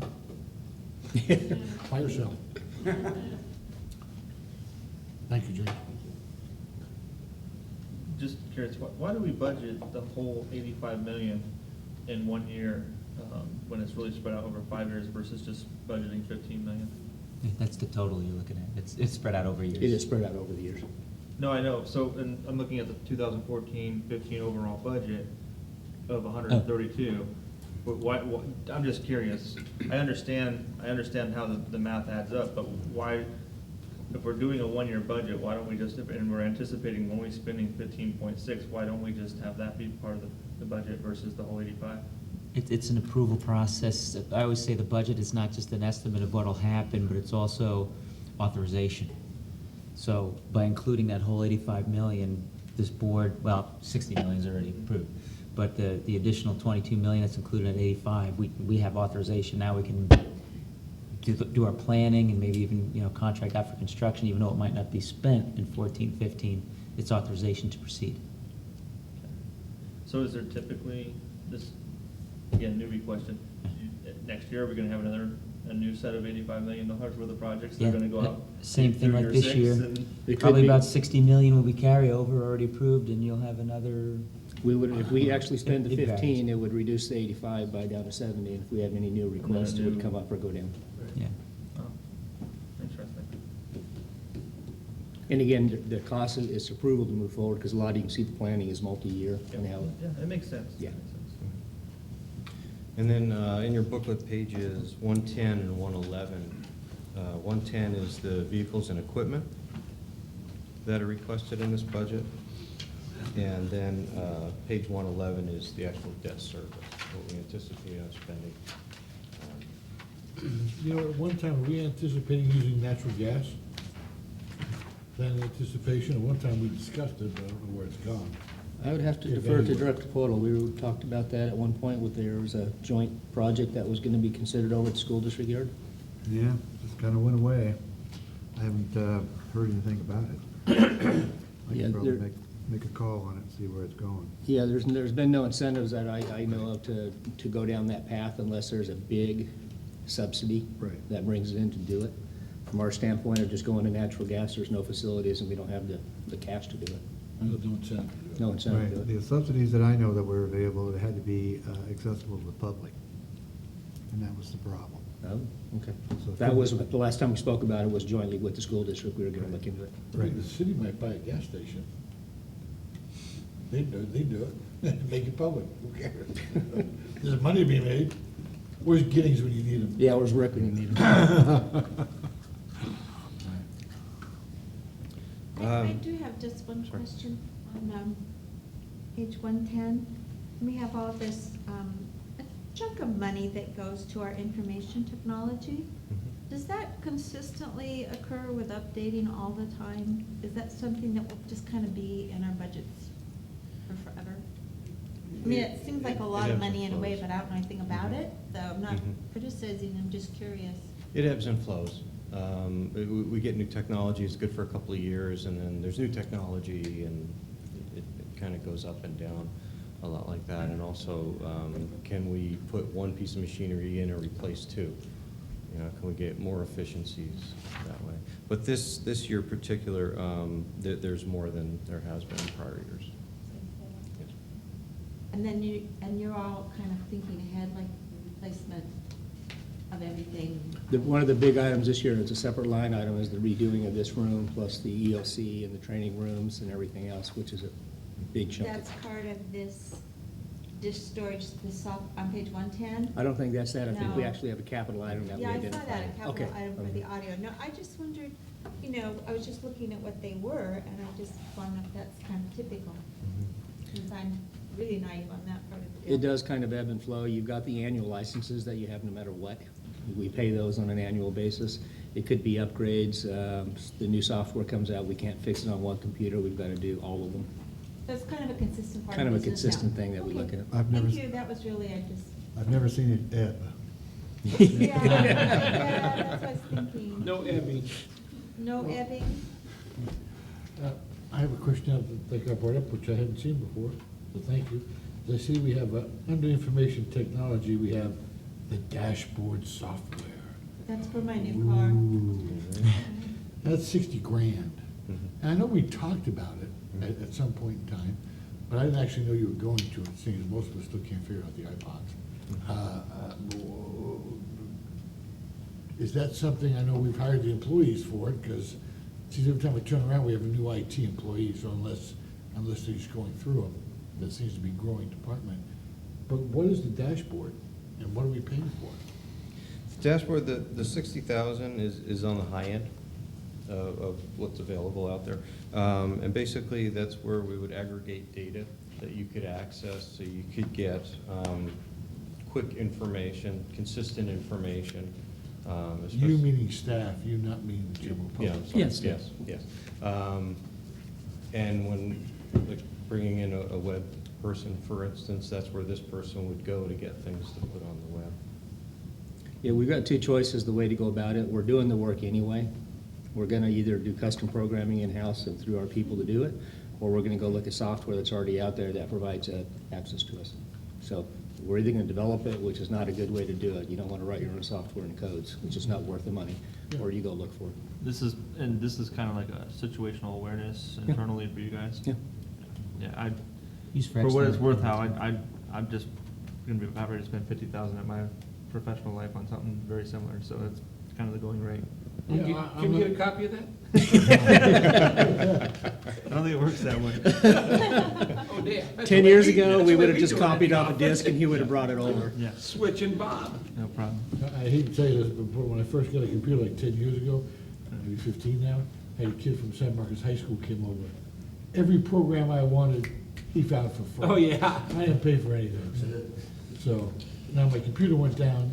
And now when you half need, ago. now you need an upgrade. Now I'm paying for everything. Yeah, now you need an upgrade, and guess Yeah, what? now I'm like, we don't know you. He's long gone. Yeah, he's long gone. He's in jail. Yeah.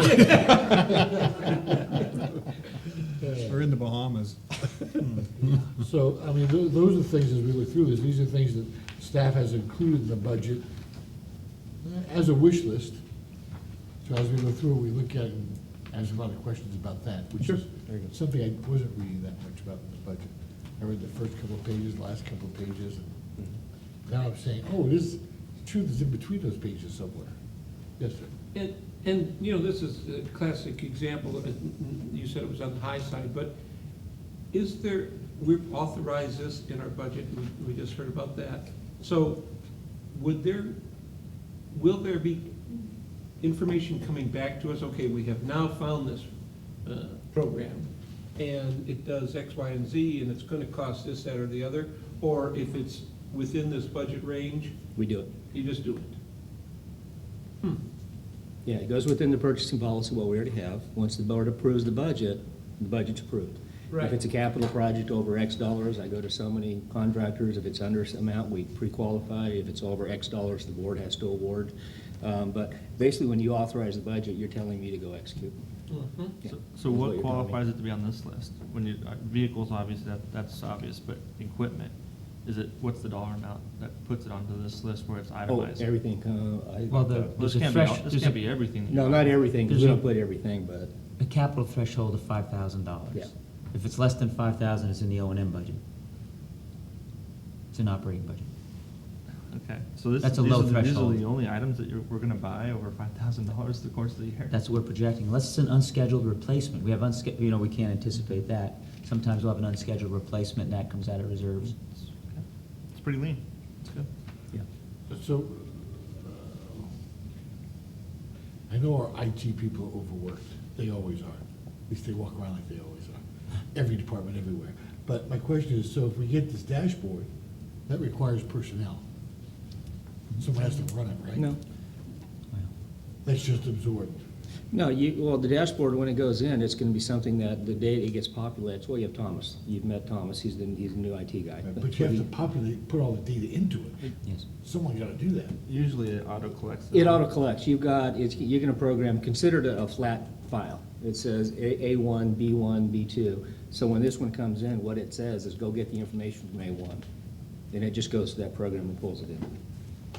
We're not gonna hire staff I'm to still trying to populate it. figure out microfiche, so it's. Well, if you figure out where the cloud is and where all of our information is, Yeah, let me know. yeah, I know We don't where even the have cloud is. computers, we have virtual ones now. Yeah.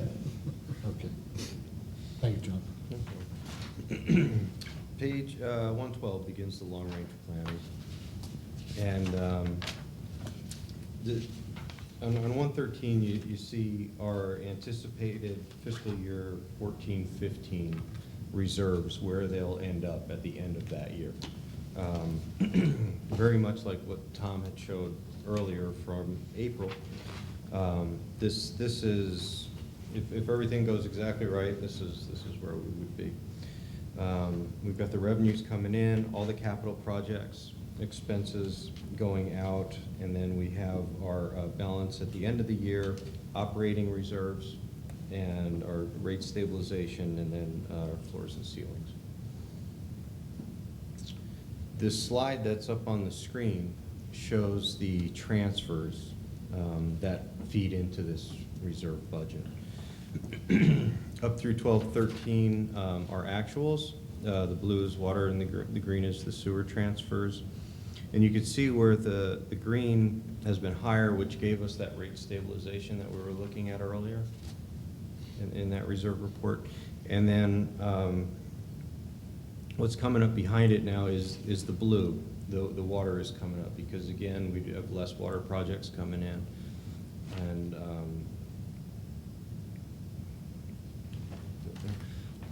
then it'll taper off.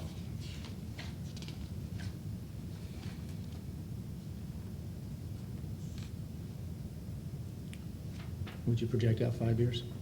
Yeah, we've got the budget year and then the further years. Yeah.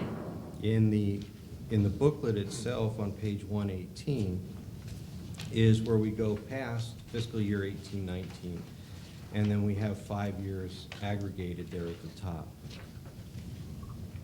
And we break that down basically into its major units, and so we get an idea of where we're going to be at the end of 2023, 2024.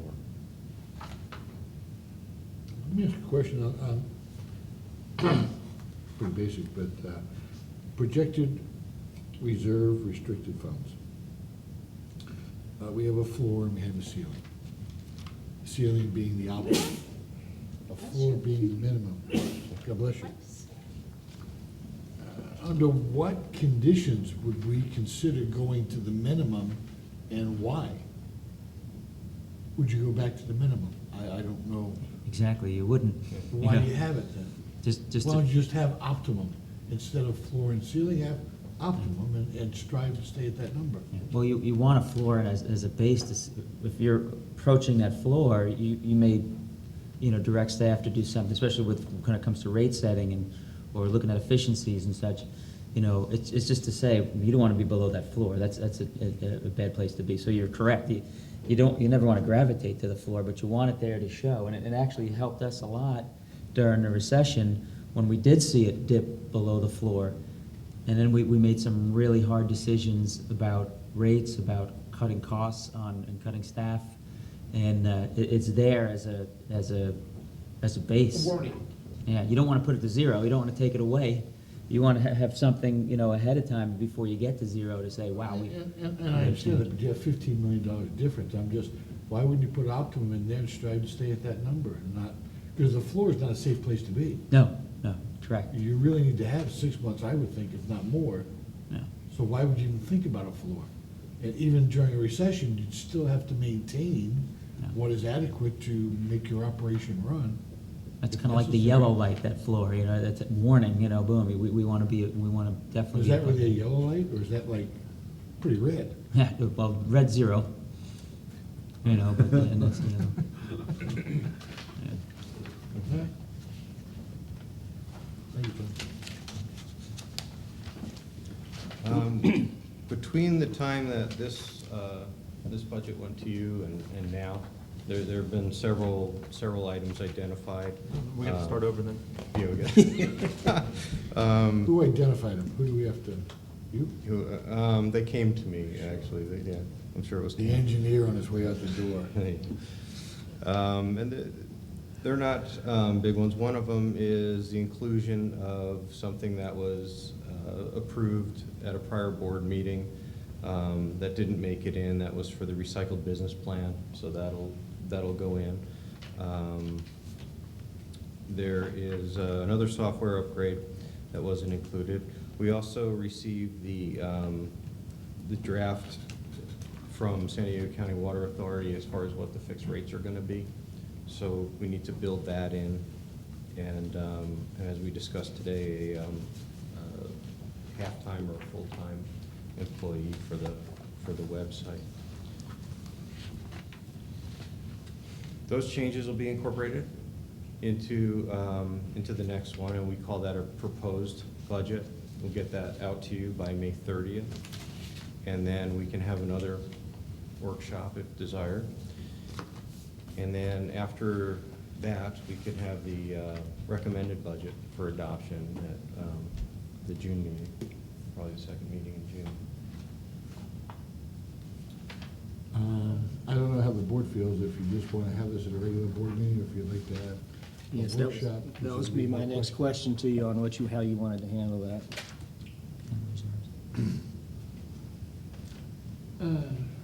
Because we would be looking at bringing, Board workshop. Yeah, you know, I think another workshop would be beneficial. That way we can hack through it and recommend moving forward. Right. But that, while you're doing that, I'm looking for Okay. an item. Okay. the next board meeting is actually the 4th, and that was our projection. Actually, we just discussed it as an agenda item up to 4th. And then we're shooting for the 18th at this point for the second board meeting for adoption.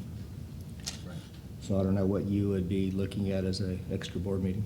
Well, if a workshop, depending on the length, this has been a 3-hour. The next workshop one with the today. changes is probably gonna be a half hour. There may be more questions. I'm just saying it's, I Yeah. don't think it'll be a blow-through thing. Yeah, I think I would go with a separate meeting. Yeah. So what day looks good for you guys? If you want to keep it on a Wednesday, can't do the 11th, that's the Connors Park opening. 12th? That's at 5. Any Saturday works. 6. 12th is fine, 10th is fine. Tuesday or Thursday of that week. Can't do it on the 4th? With the board meeting? 10th or 12th? 10th or 12th 10th or 12th. of June. 12th would be difficult for me, but Well, look at the 10th, 10th? 10th is better. What day is it, 10? Tuesday? Tuesday. You got PFC in the morning? Yeah, that's okay. Okay, the 10th. As long as 4 it's o'clock? 4 o'clock. 10th at 4 o'clock? 4 o'clock? Yeah. Mike, Okay. you good? At 4? Yeah. We'll Okay, receive the so- revised before then. You're gonna present the proposed budget at the next meeting, and then we're gonna have a workshop? No, we're just gonna bring it to you on the 10th. Okay, all right. Yeah. Thank you. And then the consideration would be actually having it on the agenda for the 18th for adoption. On the 18th. I had a question here. We have in the capital improvement program, the water and sewer master plan. That is different than the last item we talked about, the, It's the same thing, but we added as a separate line item that we just forgot to add in because it was the extra $175,000. But we get 100,000 grants, so it's $75,000. right. But 185. the plan itself is a $400,000 expenditure? Oh, God. Oh, yeah. Easily. Really? Oh, yeah. There's a lot of pages in that. You're in the wrong business. I'm sure, Nick. Oh, yeah. The master plan is a very, very expensive document. That includes the IR and everything, but it's a very expensive document. The environmental review? Okay. Yeah. And it gets more expensive if you get sued. You don't want to get sued.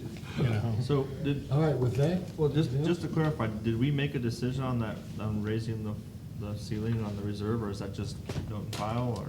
If you want, they can come back on the 4th. If you want, we can bring that back on the 4th with proposed changes for you to consider. Okay, that's a good idea. And was the 7 million or so, I forget, was that a surprise? The extra 7 million that was gonna be We rolled are, over? and each month you get your reports that's over, it's So a we- favorable budget variance. So Yeah. we just saw it over the course of the year, coming and coming and coming? Yeah, actually, if you look back at last budget, you can see where, I think we did have some surplus, but not that much, budgeted. Yeah. Favorable by probably a couple million. Yeah. So beyond that, we don't need any other action from the board on either of these. With that, the committee meeting adjourned. Thank you. Thank you. All right. Thanks, John.